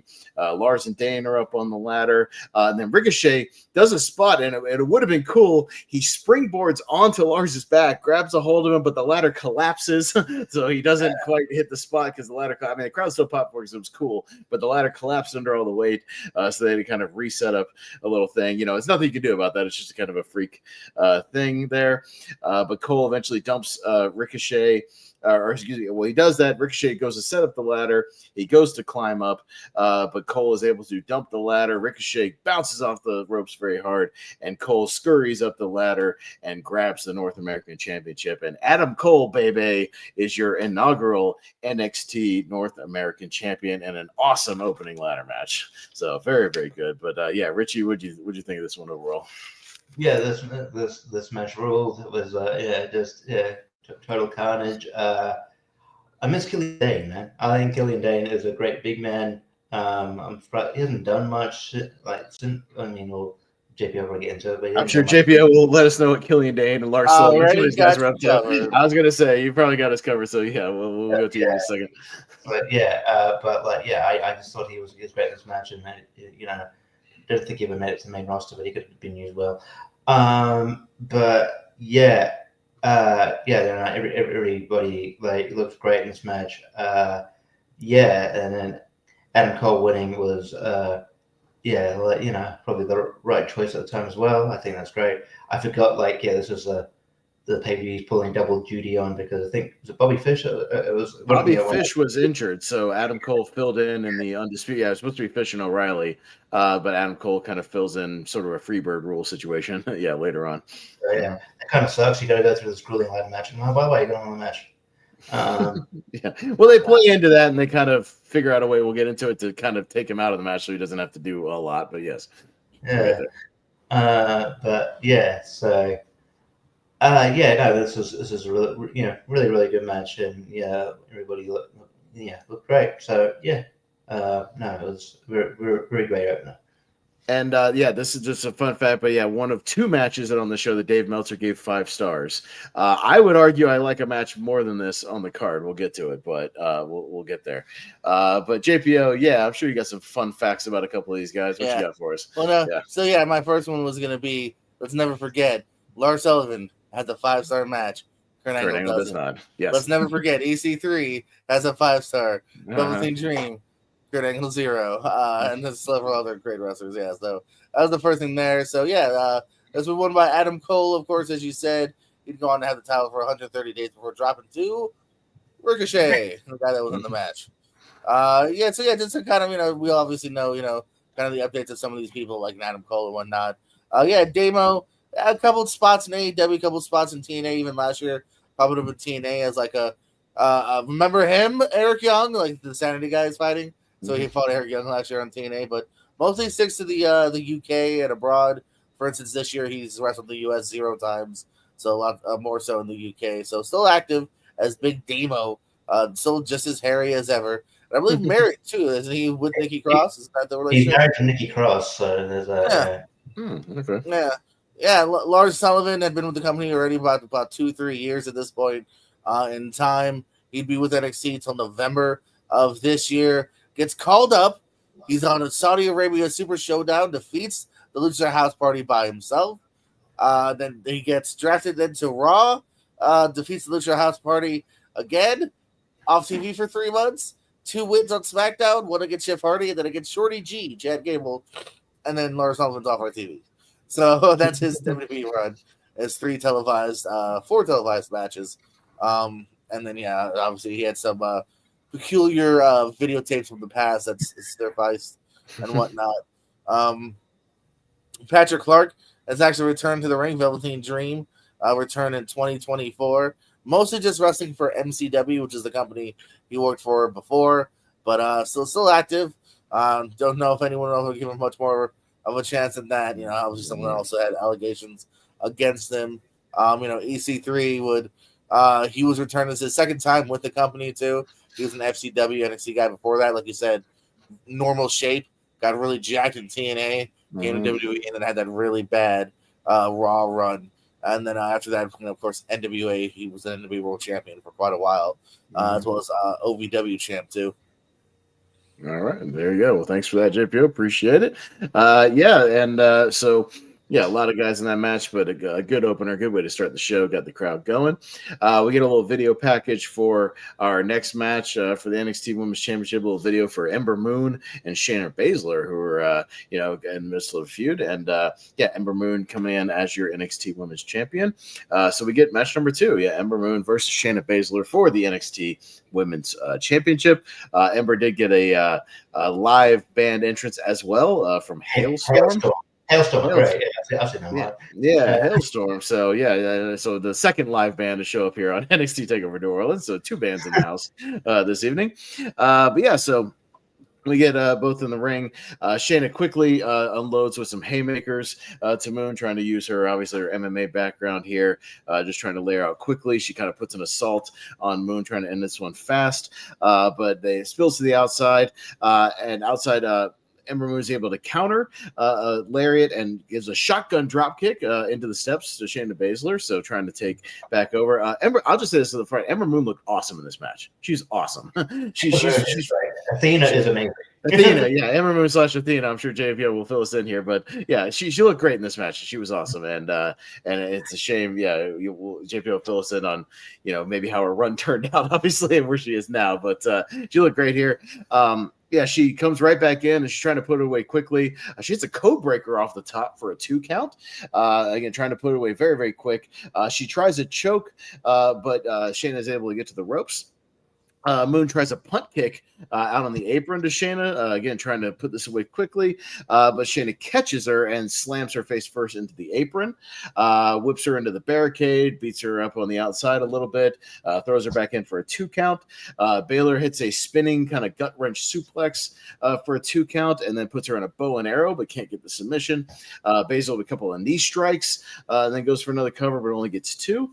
Moon tries to fight back, but Shayna puts on her kind of Coquina clutch, sort of the Samoa Joe kind of, rear naked choke here that she keeps going for throughout the match. But Moon's able to escape to the corner and the ropes, hits a series of kicks and enziguris, really trying to fight back here. Gets a snap suplex on Shayna Baszler, and kind of hits a running, falling flatliner, quickly off the ropes for a 2 count as well. So it's real back and forth here. Baszler tries to do a spot where she's going to stomp and try to break her hand, but everyone was able to escape and does it on her instead and stomps on both the hand and the elbow of Shayna Baszler. So she's really selling her elbow here for the rest of the match. Kind of pulls an elbow wrench for a 2 count as well. Baszler fights back with a forearm, ties her up in the corner, and then wails on her with some kicks in the corner. Baszler tries to she's acting like her shoulder's out of place, so she goes over to the post and is like ramming her shoulder in the post, trying to put it back into place, sort of a la Rhea Ripley, in those matches with Liv, just trying to put it back into place there. But again, but Ember Moon out of nowhere, as she stumbles back to the, around to the side of the ring, hits an Eclipse Stunner out of nowhere off the top rope to the outside. It was awesome. Just kind of comes out of nowhere from out of the camera, hits the stunner, and it's awesome. But she's on the outside. Got to get her back in to get the pinfall. But on the inside, she goes for a pinfall. Baszler turns it back over into the clutch once again, trying to choke her out. Moon attacks the elbow, going back to it with a triangle choke. Or excuse me, she goes for the elbow. Baszler spins around into a triangle choke, but Moon hits the big powerbomb slam, showing her power to Shayna Baszler. Once again, goes for that Eclipse Stunner off the top, but Baszler catches out of it into the choke once again. She tries to get to the ropes, gets rolled back to the center. She's fighting, but finally succumbs to the choke. She passes out, and the referee calls for the bell as Shayna Baszler has choked out Ember Moon for the win, and she is your new NXT Women's Champion. So yeah, I mean, I like this match overall. It felt like a fight, as it should. It felt like Ember Moon really trying to like do everything she could against this kind of MMA monster. I think they used Shayna pretty well here, just kind of sticking to submissions and strikes, and not doing like really trying to have like a catch-as-catch-can match. She was just really using her strengths. Ember's athleticism was off the charts here. I thought she was great. Overall, a big thumbs up. I really like this match. Richie, what'd you think? Yeah, I thought this match was really good. Like with Shayna, you're not gonna have like this like sort of traditional NXT match where it's like, like spot kind of like deal. It's very match kind of methodical, but I think they worked it, so it's it still works really well. The Eclipse is still one of the better moves in wrestling. I think she calls it the O face now, which is kind of. But I know. I thought this was really good. I miss Shayna being a badass. I wish she'd go back like Shayna. Like her badass character is good. She should be a multi-time women's champion right now. But alas, we can have nice things.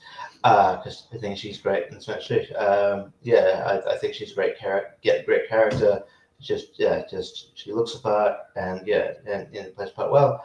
I thought this match is really good. Really solid. Yeah, JPO, any updates on these ladies? What they've been up to lately? What you got? Yeah, so obviously we know Shayna Baszler would have a couple of nice NXT title runs here, 133 days, and also her second one even bigger, 416 days. Unfortunately, never really transitioned to the main roster with that level of success here. 3-time tag team champion. Her last time with those titles actually with that relatively short run with Ronda Rousey back in 2023. And a really bad match in the middle of it. Their blow off, which I thought was gonna be like maybe this is finally when they bring her to the next level. But no, and I've been watching most of the show from the background. Yeah, this match I remember being pretty good, and I think it's pretty good from what I'm seeing here. It shows you that Baszler still has potential.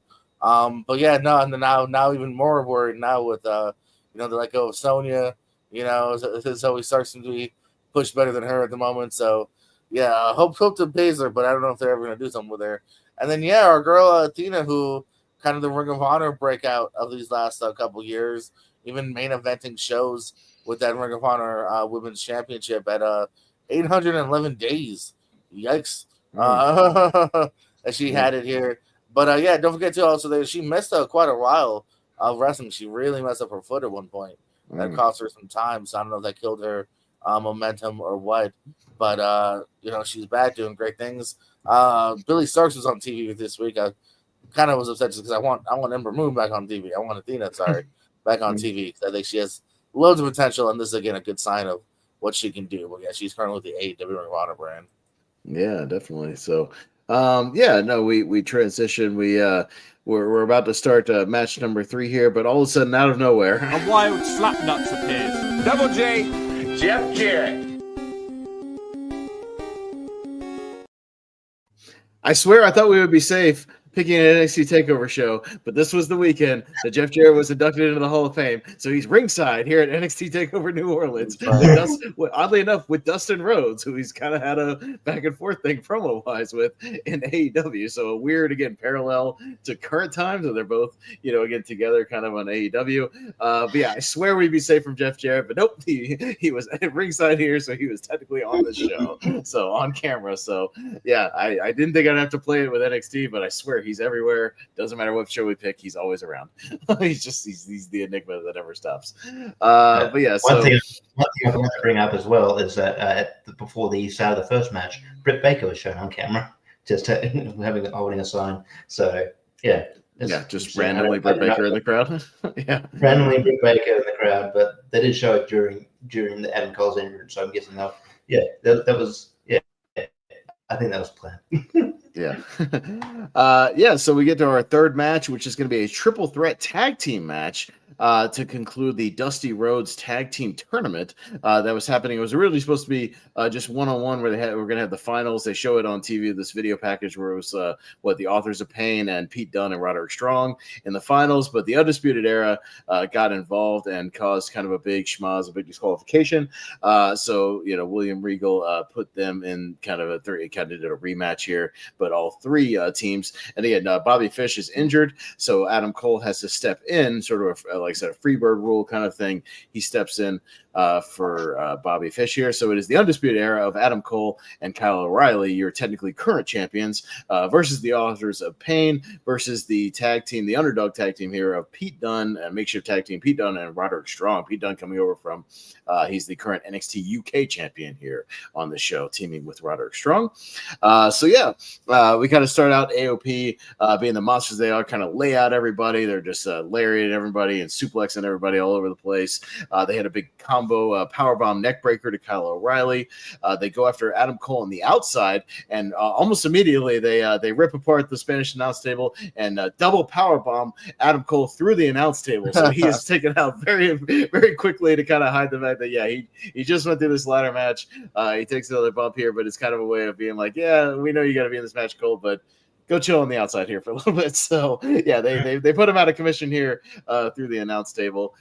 We periodically kind of get shots of him, but he's laid out pretty much for the entire match here. So back on the inside, Dunne and Strong go after Kyle O'Reilly, hit some big quick knee strikes and kicks. Kyle's hitting a bunch of martial arts kicks. He's kind of the martial arts guy, so he's hitting a bunch of kicks to Pete Dunne here. They all look good. Roderick Strong, being the messiah of the backbreaker that he is, it's a big backbreaker to O'Reilly. And then there's some more knee strikes to the Authors of Pain as well, who try to come in, but Strong cuts them off with a bunch of knee strikes. Another big vicious backbreaker, kind of Uranagi backbreaker to Kyle O'Reilly, again showing why he's the master of the backbreaker. O'Reilly eventually fights back and tries to get a triangle choke to Roderick Strong, and then he gets. He puts a triangle choke on Roderick Strong. Occam comes in, he puts it, kind of slides him over, puts him down, and also puts an ankle lock while he still got the triangle choke. It was a cool little spot where he had kind of a double submission on two different guys. So cool little spot for O'Reilly there. But Razor comes in and powerbombs Pete Dunne onto the pile of people and just breaks up the whole thing, and just kind of breaks up the whole thing with him. Just powerbombs the shit out of Dunne onto everybody and breaks it all up. So that's fun. AOP kind of wail on Strong for a little while. There's a head and arm choke to Roderick Strong, trying to put him out. Big belly to belly to Roderick Strong as they kind of isolate him and work him. It was weird. It was kind of tornado style, and then it kind of breaks down to tags for a little while, and then it breaks down again at the end. Yeah. It's kind of all over the place. Again, these triple threat tag matches are always weird because there's 6 people. It's always kind of weird. But yeah. Kyle again tries to fight back with some kicks. And he gets a German suplex right on the back of his head. There was a really brutal German suplex to O'Reilly in this one. And he stumbles on through the ropes to the outside. The AOP once again try to isolate Roderick Strong in the corner. He fights back with an enziguri and a couple of running boots to AOP. Finally gets a tag to Pete Dunne. He comes in. and hits a bunch of flying forearms. He buzzsaw kicks Kyle O'Reilly right in the back of the head. That looked pretty good. Kyle and Dunn get into a big strike battle, knees and kicks back and forth, palm strikes, and then Occam comes in and lariats both of these guys. AOP had a double power bomb to both Dunn and Kyle O'Reilly, laying them out again, showing their power. AOP almost pins Kyle O'Reilly with the final chapter. They're kind of eliminator finisher, but they're able to fight out, or excuse me, Strong, I believe, breaks that up. Dunn does his finger break thing to one of the AOP guys. Strong, comes in and hits one of the AOP guys as well. Strong then hits an Olympic slam, kind of an angle slam to Razor, but only gets a 2 count. Tags back in Dunn. Strong puts Dunn up on the apron, there's a double stomp on the apron to, I believe, Kyle O'Reilly. Double knees to Razor for a 2 count and a big slam. Again, just a lot of stuff kind of happening back and forth, a lot of big near falls. Akam runs into to Strong and lays him out. Dunn and Kyle go back and forth again. Dunn eventually hits a bitter end on Occam, and he goes for the cover, but Roderick Strong breaks up the pin of Pete Dunn. Crowd is absolutely shocked. They can't believe what has happened. Was it an accident? No, it wasn't an accident, because he immediately picks up Pete Dunn, hits the end of Heartache right in the middle of the ring to Pete Dunn, turning on his partner, and he pulls Kyle O'Reilly over on top of Dunn for the pinfall. 1, 2, 3. Roderick Strong has joined the Undisputed Era, and it's still active and running today, as I'm sure JPO will let us know.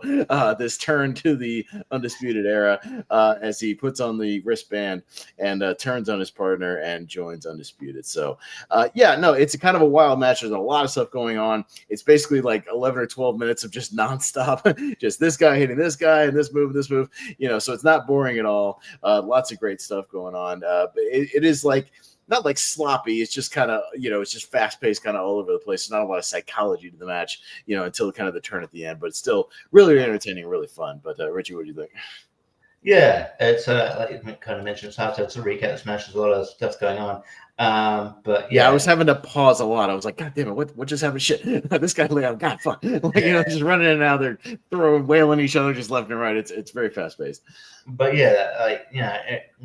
great work for all involved. I'm sure JP will get to it, but I was looking forward to an AOP re-sign, because I'm like, they were badasses here and they weren't used. So really not much at all. They were used great here. Just the obviously the back and forth, Pete Dunne and Kyle O'Reilly was good. The good exchange. I always cringe at his finger, his finger spot, even though it's probably God, it just looks so brutal.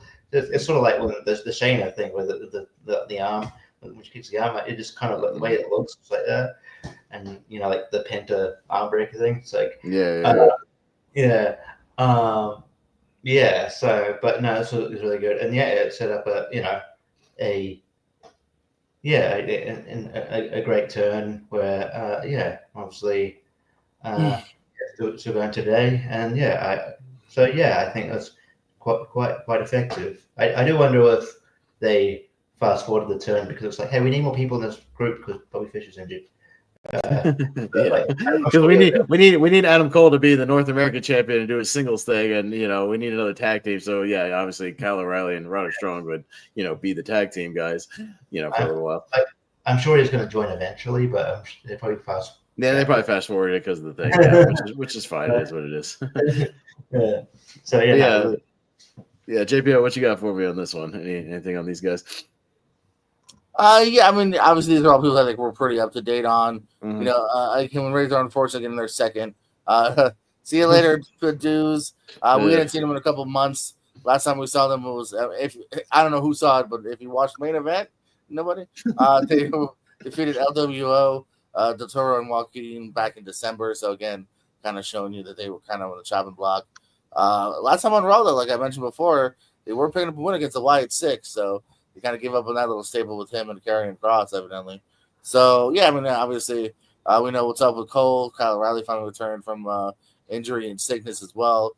Pete Dunne's back to being Pete Dunne. So, Everyone else is doing pretty good.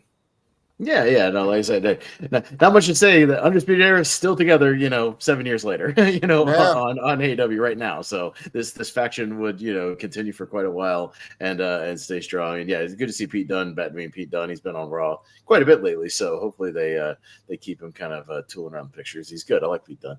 But yeah, so we get to our fourth match, our semi-main event of the evening here tonight. We're gonna jump to the NXT Championship, the NXT title. You got your champion Andrade Cien Almas, being accompanied by Zelina Vega, the wife of the opponent, Aleister Black, behind the scenes. So that was odd because they got married this year, here in 2018.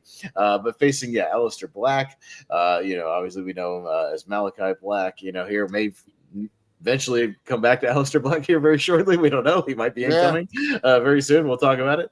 But yeah, so we've got our NXT Championship here. Aleister's on a hot streak, and he's facing the champion here.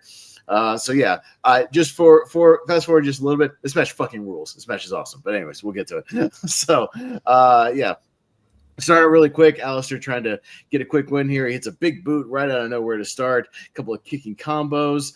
Sends a CN, powdering to the outside. He quickly runs up to the top rope and hits a moonsault immediately to the outside. Kind of a quick springboard moonsault. Looking great.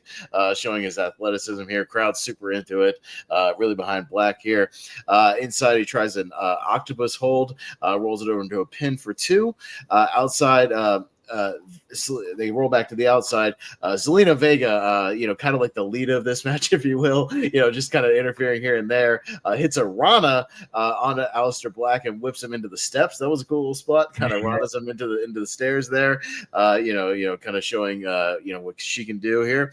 Almost puts the boots to Black back inside the ring. Hits a neck breaker out of the corner for 2, and he kind of pulls Black's arm over the ropes, kind of an arm bar over the ropes, starting to work on his arm there, and inside hits a big drop kick for 2 as well. Black tries to get back up, but walks right into another boot from Almas. Almas back into the rope arm bar, hits it again, really trying to again pull that arm out of the socket. It's a springboard off there, but Black is able to counter with a big knee strike coming down, which would look pretty brutal. Both these guys started going toe-to-toe here in the ring, some elbows and some kicks, kind of fighting back and forth. And out of nowhere, Black hits the ropes and hits a quick Cape Rada off the ropes to Almas, kind of a lion salt for 2. Black goes up top, but almost cuts him off on the top rope, and he almost tries to go for a sunset bomb, but Aleister Black flips out of it. That was pretty cool. There's a big German suplex right after that. And then Andrade goes to the top rope, goes for a moonsault, but Aleister rolls out of the way, but he follows up with another standing moonsault. So it's kind of the double moonsault spot. And hits the crowd pop big for that. That was cool for a 2 count as well. I wrote great exchange. It was just a really cool kind of back and forth exchange there.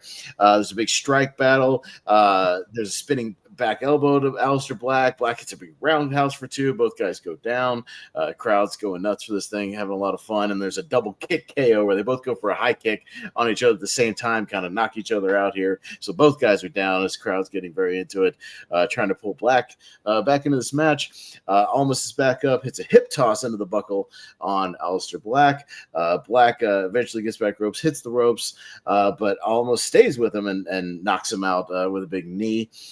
And on the outside, Andrade hits a big corkscrew plancha to the outside, again showing his athleticism. Rolls him back in, but only gets a 2 count. Vega goes to throw the title belt to Andrade here, but the referee, as he goes to get to the belt and return to the outside, Vega on the inside hits a spike hurricanrana onto Black behind the referee's back. That looked pretty cool, just kind of spiking his head on the Rana. Crowd pop for that. That was a cool spot behind the referee. Andrade goes for the hammerlock DDT, but Black's able to counter into the Black Mass out of nowhere, the big roundhouse kick, and crowd pop big for that. Thought it was over, but oh man, just as we go to the 2 count, Zelina Vega puts his foot on the ropes, breaks up the 2 count. So I wrote great near fall. Crowd really bought into it. Thought it was over there, but the foot on the ropes spot here. Black goes for a top rope moonsault, but almost is able to stop him with Zelina Vega's help, kind of shaking him off the ropes. But as he gets shook off the ropes, he gets tied up in the ropes, and Andrade hits a brutal double stomp onto the apron on Black there. That looked pretty nasty.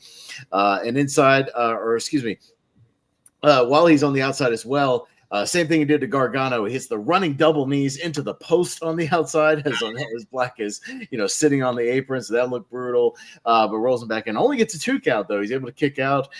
Black, getting a pop there from the crowd for kicking out of the double knees. Black tries to fight back and tries to hit another Black Mass, but almost ducks, and it's a drop kick to the back of the head. They both roll out to the apron. Oh, this is where he hits the knee to the post. I'm sorry. He hit a running knee to the corner, then he hits a running knee to the post on the outside. So a couple of the running knees in there trying to put him away. That's how he put away Johnny Gargano the month before. He once again goes for the big hammerlock DDT, trying to finish it off, but Black dumps almost into the outside. He's able to counter it once again. And then Black, out of nowhere, hits a huge tope con hilo in the ropes very fast. Tope con hilo over the outside. Huge one over the ropes. He damn near overshoots him. He almost overshot him to the right way, but he just barely catches him, but it looked great. And then he rolls Almas back in, but as Black rolls in, he runs right into Almas, who hooks him and hits a quick hammerlock DDT out of nowhere. Crowd is, oh shit. 1, 2, kicks out at 2.9. Crowd goes nuts for the kick out. So she's had enough. Zelina Vega's had enough. She jumps to the top rope. She tries to do a big cross body to Aleister Black. Black ducks, almost catches her, but as he's holding on to Zelina Vega, boom, Black Mass out of nowhere, right to the side of the head, drops Vega, crawls over. 1, 2, 3, new champion. Aleister Black with the Black Mass has won the title. I wrote fucking awesome. This match is great. This match is great. And not to spoil my thoughts on the show, I like this match even more than the other 2 matches that got 5-star. I thought this was also like a fucking 5-star match. This match was awesome. The crowd heat was amazing. Black looked amazing. Andrade was at the top of his game. They beat the shit out of each other. They hit some incredible moves back and forth. This whole thing just clicked for me start to finish. I thoroughly enjoyed the hell out of this match. I told Richie in the background when I was texting, I was like, this match is fucking awesome. Wait till you rewatch it. It's great. But Richie, what do you think?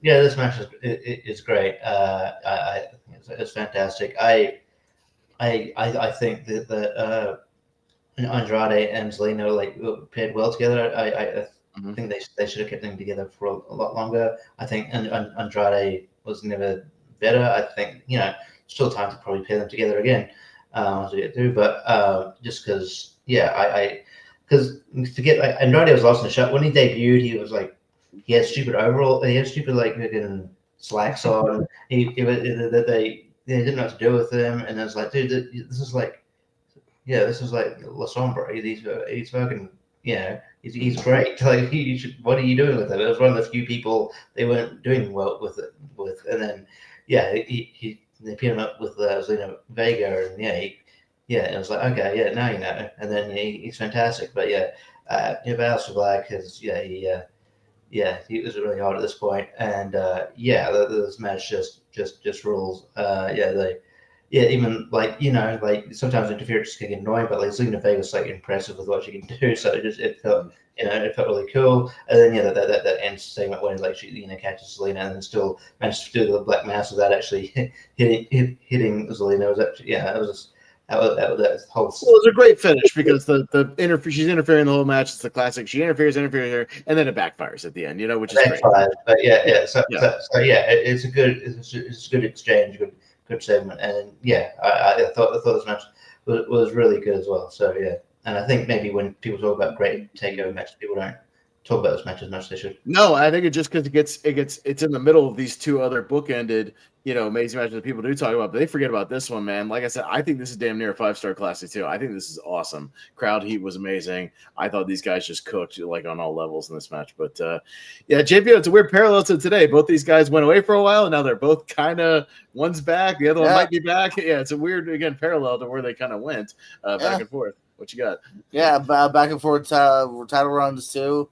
Andrade for 140 days, Aleister for 102. As you mentioned too, while they never fought in AEW on 3 different occasions, they were part of a team together though, actually. So never saw them fight each other. They did a team together. The pay-per-view match was them losing to Cody and Pac back in Full Gear 2021. Was our only pay-per-view match as a team here. So yeah, Andrade's back with WWE now. Alcirk might be staying the same pretty soon. Who knows? Yeah, no, weird how they kind of went. They both went to AEW, and how they both back in WWE. So yeah, I mean, interesting. But yeah, we've been seeing Andrade pretty consistently on SmackDown. He's been making TV pretty regularly, at least. So yeah, we'll see if they face off again. James, they could very well face off again if he comes back to SmackDown. We could see these guys in the ring, in the near future. We'll see. Aleister Black coming for that speed title. That's right. They'll have a nice 2-minute match. It'll be great. Yeah, we kind of finally get to our main event here. We get a video package recapping this Johnny Gargano Tommaso Ciampa feud. We get to history of them, with DIY, the eventual turn from Ciampa, turning on him. We had like a shot, Johnny Gargano had a match with Andrade that he was unsuccessful at. Ciampa hit him with a crutch in the back. Just kind of a big back and forth blood feud. I think there was a match in there where Gargano, put basically his kind of he said, if I don't win the title, I'll quit NXT. He did not win the title because of Ciampa interference.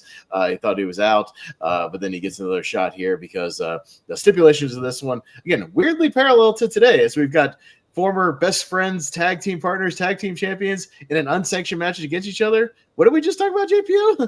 Sami Zayn versus Kevin Owens, these tag team champions, best friends in an unsanctioned match against each other. That's weird, right? What a weird parallel. Yeah, what a weird parallel to now. But yeah, so we got an unsanctioned matchup here.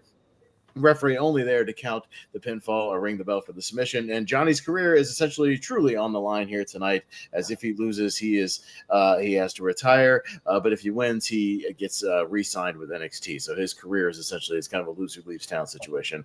His career is on the line here. So yeah, big heat for Tommaso Ciampa as he comes out. This is when he was coming out with no music, just walking out. What's that? Fuck you, Ciampa. Yeah, fuck you, Ciampa. Yeah, no, massive crowd here for Ciampa. They are all over him in this one. Yeah, he just kind of slowly makes his way to the ring. No music. Doesn't need it. Yeah, the crowd is all over him. Eventually, Gargano's music hits. That's when they had all the signs with like the little hand-drawn little face thing, just with the eye closed or whatever. Everybody's got the little signs in the crowd. So he's Johnny wrestling here. But yeah, big face pop for Johnny Gargano. They're into it. So yeah, it's unsanctioned. These guys, they get right to it. The bell rings. They start going hand to hand, toe to toe. Gargano starts putting the boots to him back and forth. He wipes out Ciampa with or I might just call him Champ throughout this whole thing, but you know what I mean. That's kind of how I wrote it in my notes, but it just is what it is. It's just easier to write than Champ. CIA. I just wrote Champ. it's CIA. Oh fuck yeah, whatever. So it's a quick tope to the outside to wipe out Ciampa. They start brawling into the crowd here. There's a big flying forearm from Johnny off the railing, wiping out Ciampa on the outside. But Ciampa eventually fights back and sends Johnny over the railing, starts beating on him kind of at ringside here, hits a big backbreaker on him. He pulls back. He then goes over to the side of the ring and pulls back the protective mats on one of the sides of the rings, exposing the concrete. So they have kind of a back and forth here where they're each trying to go for suplexes and different moves here onto the concrete. Johnny fights out of it with a super kick and throws Ciampa into the announce area. And man, he grabs Ciampa and he tosses him over the announce table right into Morrow and Percy. It's nuts. I mean, I think he overshot him, but man, he tosses him right into those guys. Like Morrow gets wiped out on this thing. There's big chaos here. Nigel's having to call this thing by himself for a few minutes. It's just utter chaos here. They both get on top of the table. Johnny goes he goes for a pile driver, but Champ's able to use one of the monitors and hit him in the gut and fight out of that. And then out of nowhere, he hooks him up, and they go off the announce table onto the floor with a suplex. That looked disgusting. The thud of that. Oh, my God. The thud of when, Ciampa suplexes Johnny almost like a superplex. Just the outside. They thud right off the floor. I just wrote, ouch. That really had to hurt. But yeah, so Ciampa then grabs the kind of thing they always pull off the table. I don't even know what to call it, the little cover thing, whatever it is. The little curve thing. He sets it up between the floor and the table as like a bridge, and then back suplexes him onto that. It doesn't break, but he kind of bounces off of it. But it looks like some kind of wood particle board. Yeah, particle board kind of thing. But it was a cool spot. Kind of bounces off of it. Rolling back in the ring, Ciampa's wailing on him, some elbows, some fish hooks. He throws him hard into the buckle, kind of inside and out, upside down. He hits a spinning back suplex, but only gets a 1 count on Johnny. Johnny still got a lot of fight in him. Puts a Texas Cloverleaf on him, tries to get a submission here. Johnny gets to the ropes, but there's no rope breaks in an unsanctioned match. Nothing the referee can do about it, so he just hangs on to the hold and then brutally just stomps on the back of his head over and over and over again on the apron. It looked really brutal, just stomping him over and over and over again. Hits a running knee to Johnny outside on the apron. He then goes into the crowd, and there's like a plant there with crutches, and he grabs the crutches from this fan, and then the security it's a weird spot because the security is just like, oh, he's got your crutches. All right, come with us now. Let's walk away. It's just weird. Like, they don't try to get him back. They're just like, oh, well, he took your crutches. Oh, well, let's go this way. too bad. So, but anyways, he gets a hold of 2 crutches. Obviously, we're calling back to some of the crutch spots, throughout the feud here. Johnny's able to duck and avoid a few of the attempts here and gets another super kick on a Ciampa, so he drops it. Ciampa trips Johnny out by the apron, then hits a big enziguri to him. He tries to do a slingshot DDT onto the outside, but Ciampa counters it. And then he tries an air raid crash off the apron, but doesn't quite get it. They're kind of both they're right near the concrete area where he pulled back the thing. It looks like Ciampa's going to do kind of an air raid crash onto the thing. Johnny's able to slip out. He hooks him up as Ciampa and power bombs him on the concrete, which again, the thud of the Ciampa hitting the concrete was He just slugs onto the concrete. I mean, he kind of like leans backwards and then takes it, so it's not quite as big of a fall, but still, it's a back falling on the concrete. It still looks brutal. Yeah, crowd, big holy shit chant here for that one. So they're back in the ring. They both go for the crutch, kind of fighting over it back and forth. There's one in the middle. Eventually, Johnny gets it, is able to wail on Ciampa a little bit, once, twice, 3 times, 4 times. But Ciampa fights back. It's tossed over the ropes. And then out of nowhere, Johnny grabs the other crutch, and as Ciampa's leaning on the outside, just gets wailed in the head with the crutch. It looked really brutal. Man, Johnny just baseball bat swings this crutch right into the side of Ciampa's head. They look nasty. Yeah. Like, it reminded me of sort of when Jericho wailed Benoit in the head with that. Oh God, yeah. Just very, very brutal. Yeah, just baseball swings it right into the side of his head. And then Johnny on the inside does able to hit the slingshot DDT through the ropes but only gets a 2 count. Johnny then pulls off one of the turnbuckle pads on the middle buckle. He tries to lawn dart Ciampa into it, but Ciampa fights back, hits a big back elbow. And then he hits what I like to call John Davis used to move, the kind of 3 seconds around the world is what he called it, kind of the spinning sort of power bomb thing where he rotates him around. Only gets 2 count out of that. Ciampa then hits a pretty... Brock Lesnar used to do it, right? Like when he first came in, I was like, kind of like that. It's like the spinning kind of sit-out power bomb thing. Ciampa then hits a running knee to the back of the head, but only gets a 2 count as well. So Johnny's still trying to fight. Little fight in him. Big standing lariat from Johnny. He tries to hit this poison Rana, but it kind of goes wrong. It just kind of lands on his knees or on his back. It's kind of a botched poison Rana. Doesn't quite get it. So they try to just get out of it very quickly. But yeah.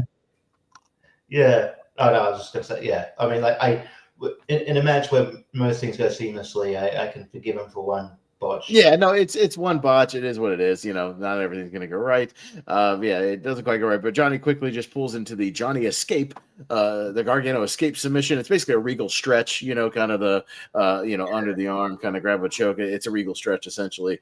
But Ciampa goes to the eyes to break that up. So the big heat for that. Ciampa takes off his wrist tape, tries to choke Johnny with it. There's some punches back and forth. But eventually Ciampa hits a low blow that desperately Ciampa to cut him off there and hits a big crutch shot again to the back of Johnny. And out of nowhere, Ciampa hits the Project Project Ciampa, which is a power bomb to the knees. So that always looks pretty brutal. Project Ciampa only gets a 2 count. I think they used to call it that was it the leaf blower or like the was it the something like that? Was lung blower, leaf blower, something like that, whatever it was. But yeah, he calls it Project Ciampa here. But yeah, so pulls Johnny back up, but Johnny out of nowhere starts slapping Ciampa back and forth. He hits a super kick and eventually gets Ciampa up and does lawn dart him successfully into the exposed turnbuckle. Hits a big wind up super kick. Crowd thinks it's over, but it's only a 2 count. Ciampa able to kick out. That was a great near fall though. Crowd thought it was over there. Both guys make their way up to the top rope. Ciampa tries to set up another top rope air raid crash. Johnny kind of fights out of it, but out of nowhere, Ciampa hits a top rope Project Ciampa, which looked disgusting. Just off the top rope, landed on the knees. Ugh. Really. Yeah, it looked really bad, but Johnny kicks at it too. It's not over yet. Ciampa pulls his knee brace down. He's got a big, Steve Austin knee brace on one of his knees. Pulls the knee brace down. He's going to go for a big running knee here. He tosses it off, but Johnny grabs the knee brace and wails Ciampa in the knee with the actual knee brace. He goes down. Johnny then goes to the crutch, kind of tries to break it in half, breaks it off a little bit. He threatens to hit Ciampa with it, and then this is where kind of the awkward ending where it's like he stops. Ciampa's kind of cowering a little bit. He doesn't want to get hit. They kind of have a moment. He sits down to, I guess, have a conversation with him or something. It's kind of weird. He just kind of sits next to him, Ciampa goes for a cheap shot, but Gargano escapes out of it. He puts him in another submission, uses the knee brace. He pulls him in like a crossface, using the knee brace on his face, and Ciampa taps out to the knee brace crossface is what I called it. He taps out, and Johnny Gargano wins the match, and he has won the right to be back in NXT. So, great match. Again, it's not the same fast-paced stuff as some of the other matches. Is more of a story-based match. These guys going back and forth, the fight of Johnny wrestling, the dastardly tactics of Johnny Ciampa, but just as great, just in a different way, just more of a story-based match. But yeah, Richie, what do you think of this one? Yeah, no, I like that.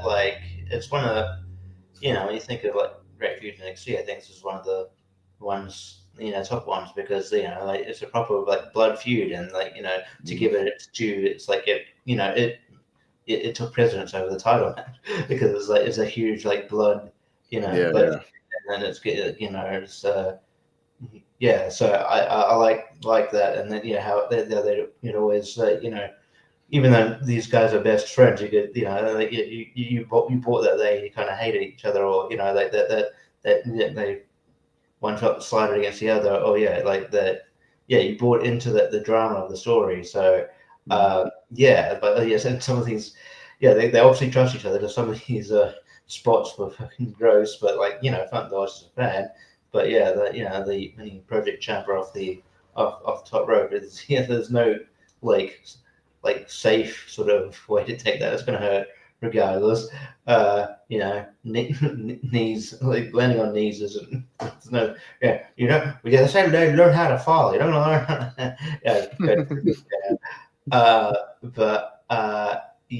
But no, this is great. I probably think that is it there.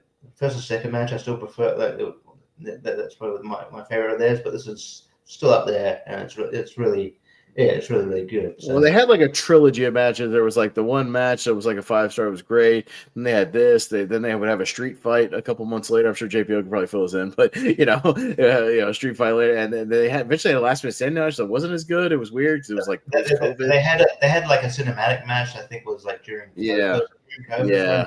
It just wasn't very good. So but this match was good. Really good. JPO, anything about these? I mean, obviously these guys are still in WWE, now tagging, obviously. So, what you got? The current tag champs, for SmackDown currently. Yeah, so kind of similar to what we were saying before with Sammy and Owens, two guys that, they're breaking up, they're tag teaming. They're breaking up, they're tag teaming. That Ciampa's going heel, Johnny's joining him now. So, they've had a fun back and forth going all the way back to the Cruiserweight Classic when they first faced off against one another. But these two will continue on to have matches. Empty arena match in April of 2020. Another 35-minute match those two would have. They were in the Dusty Rhodes Classic. I saw there was a Chicago street fight in Chicago in June of 2018. Another 35-minute match. So these two have wrestled 3 matches alone, an hour and a half, which is kind of crazy, you know. No, the street fight is really good too, from what I remember. That match is still great as well. Like just more of like a plunder match, like a lot more weapons and tables and stuff, but still really good. Yeah, give them credit, man. Like I said, to have a over 30-minute match and be relatively, invested the entire time. Like I said, that cinematic match, maybe I remember liking it more than some, but yeah, those first two I think are really good. Yeah, for sure. So yeah, no, that's it. And yeah, we'll give some maybe scores out of 10 here for the show. Me personally, this is about as close to a 10 out of 10 show as you can get. It doesn't really get much better than this. You have literally, 2 bookended matches. You have an opener and a closer that are both like just absolute banger, for what they're trying to do, like an amazing ladder match. You have a great kind of storyline based main event. That's a great blood feud. And for my money, dude, that Aleister Black Andrade match, like even just match based, may have been my favorite one on the show. Like I thought that was damn near a 5-star classic as well. Like if I was rating it, I fucking loved it. The crowd heat was amazing. Yeah, it's 5 matches, but even the other 2, the Ember Moon Shayna Baszler match is still very good for like the fight that they're having. Again, both competitors look good. They play to their strengths. And that tag match, like, well, it's kind of a, it's just kind of a tornado, crazy spot match. Still really entertaining, not dull at all. So, if your worst match on the show is like 3.5 stars, and both those middle matches are like 3.5, 3 3/4, and then you have 3 other matches that are damn near like 5-star bangers.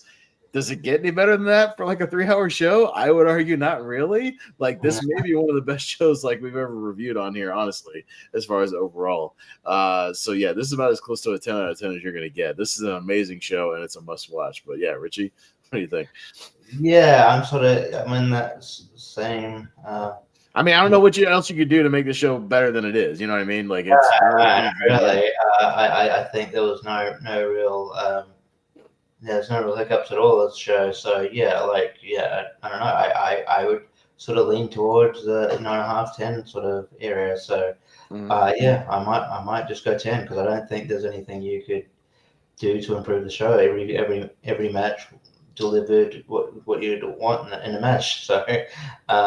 Yeah, it's fantastic. One of the best takeovers I've ever done, and yeah, and one of the best, featuring some of the best NXT matches I've ever had. So, yeah. Well, and this is really like, like I said, like peak, NXT Black and White, Triple H, running the show, like where takeovers are really like an event because of this talent that they have. They were consistently having, matches that were like, throughout the 4 or 5-star matches, in these takeovers that were great. Yeah, this amazing talent that they have, they were really pushing it. And this is really kind of the peak, peak NXT, with the peaks and valleys. But JPL, I know you probably watched this back in the day. I don't know if you, got a chance to watch any of this or what your memories of the show, but, your memories of maybe watching this back in the day when it happened. Yeah, no, I'm not going to agree with you guys. Like, yeah, this is a 9er, not a 10er. If you're one of those people that don't mind giving 5 out of 5, 10 out of 10s, yeah, no, this is a good one to go back and watch. I mean, this is kind of peak Gargano Ciampa. I mean, look at the shape they're in. They're in tremendous shape too. I'm looking at them right now. And yeah, good world title match, good women's title match, good tag title match, crazy ladder match with there being a new title there. So everything's a title match. Everything matters. It's also one of those.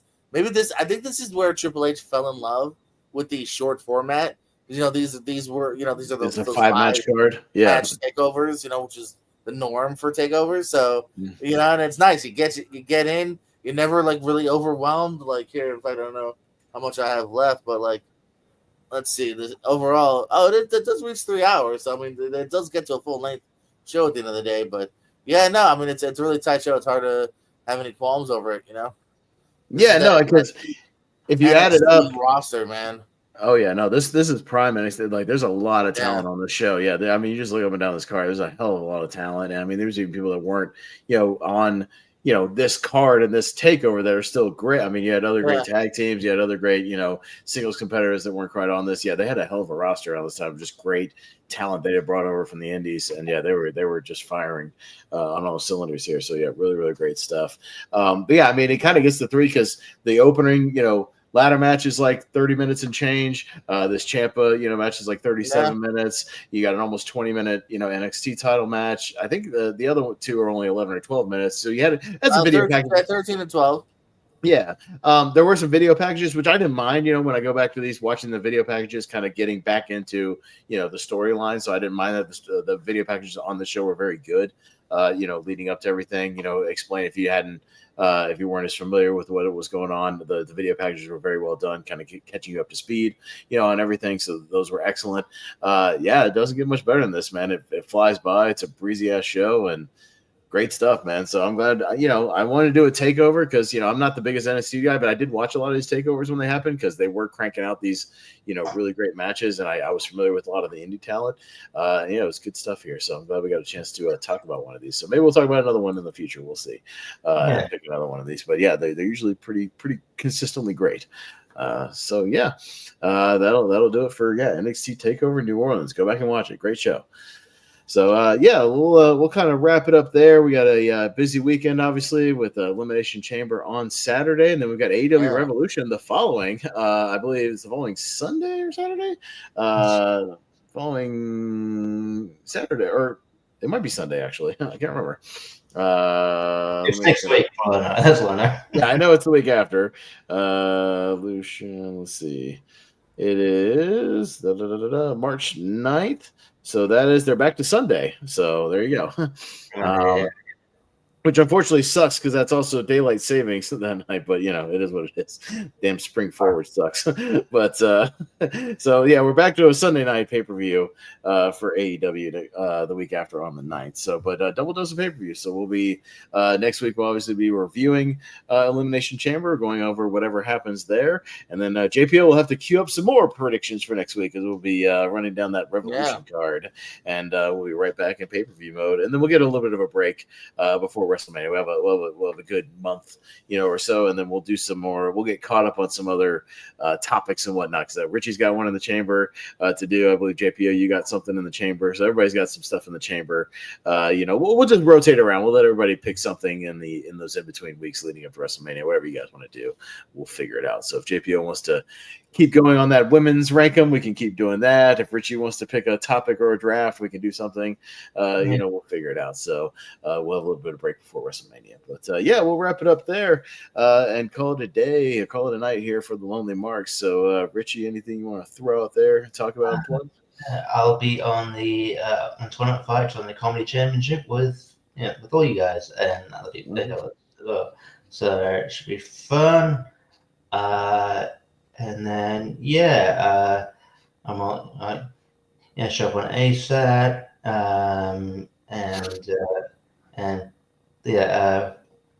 first time, long time, sometimes when I got something to talk about. Then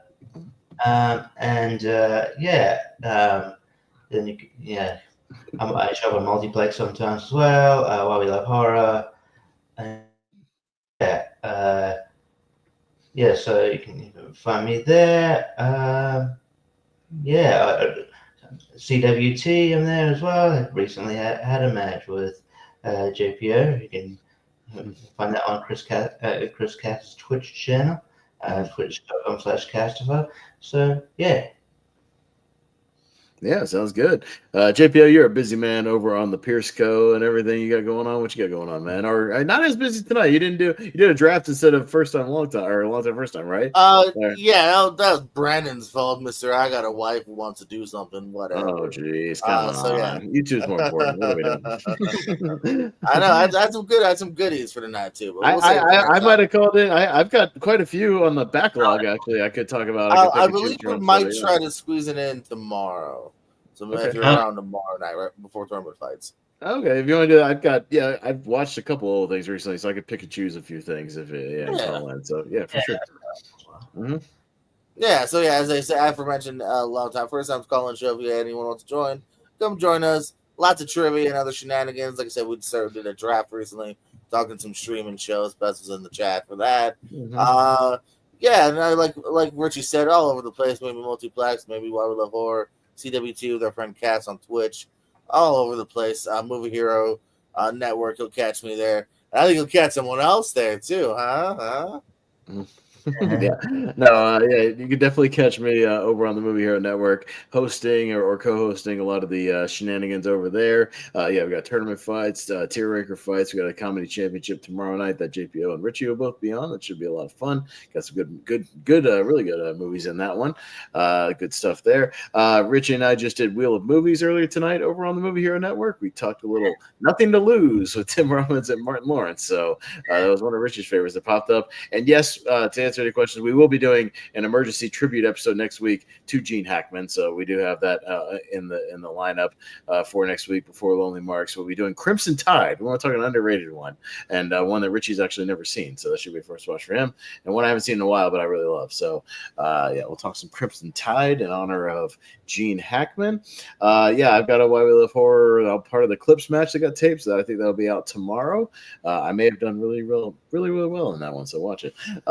Yeah, so got that going on, and yeah, that should be just about it. So we'll rejoin you guys next week for the Lonely Marks. Hopefully Jacob will be back and we can talk some Elimination Chamber, and we'll see what happens. It should be a newsworthy show, if anything else. So sure there'll be a lot to talk about next week, and we'll also talk some AEW with Revolution. So that'll do it for tonight. Yeah. I was just going to say, Annie will be back with your fantasy updates. He missed his fantasy updates this week. Forgot to log him, but he'll have a double dose of fantasy for us next week, and he'll get us all up to speed. So yes, hopefully Jacob will be back next week, and we'll be back together to talk some Elimination Chamber. So should be a fun time. But yeah, that'll do it for tonight.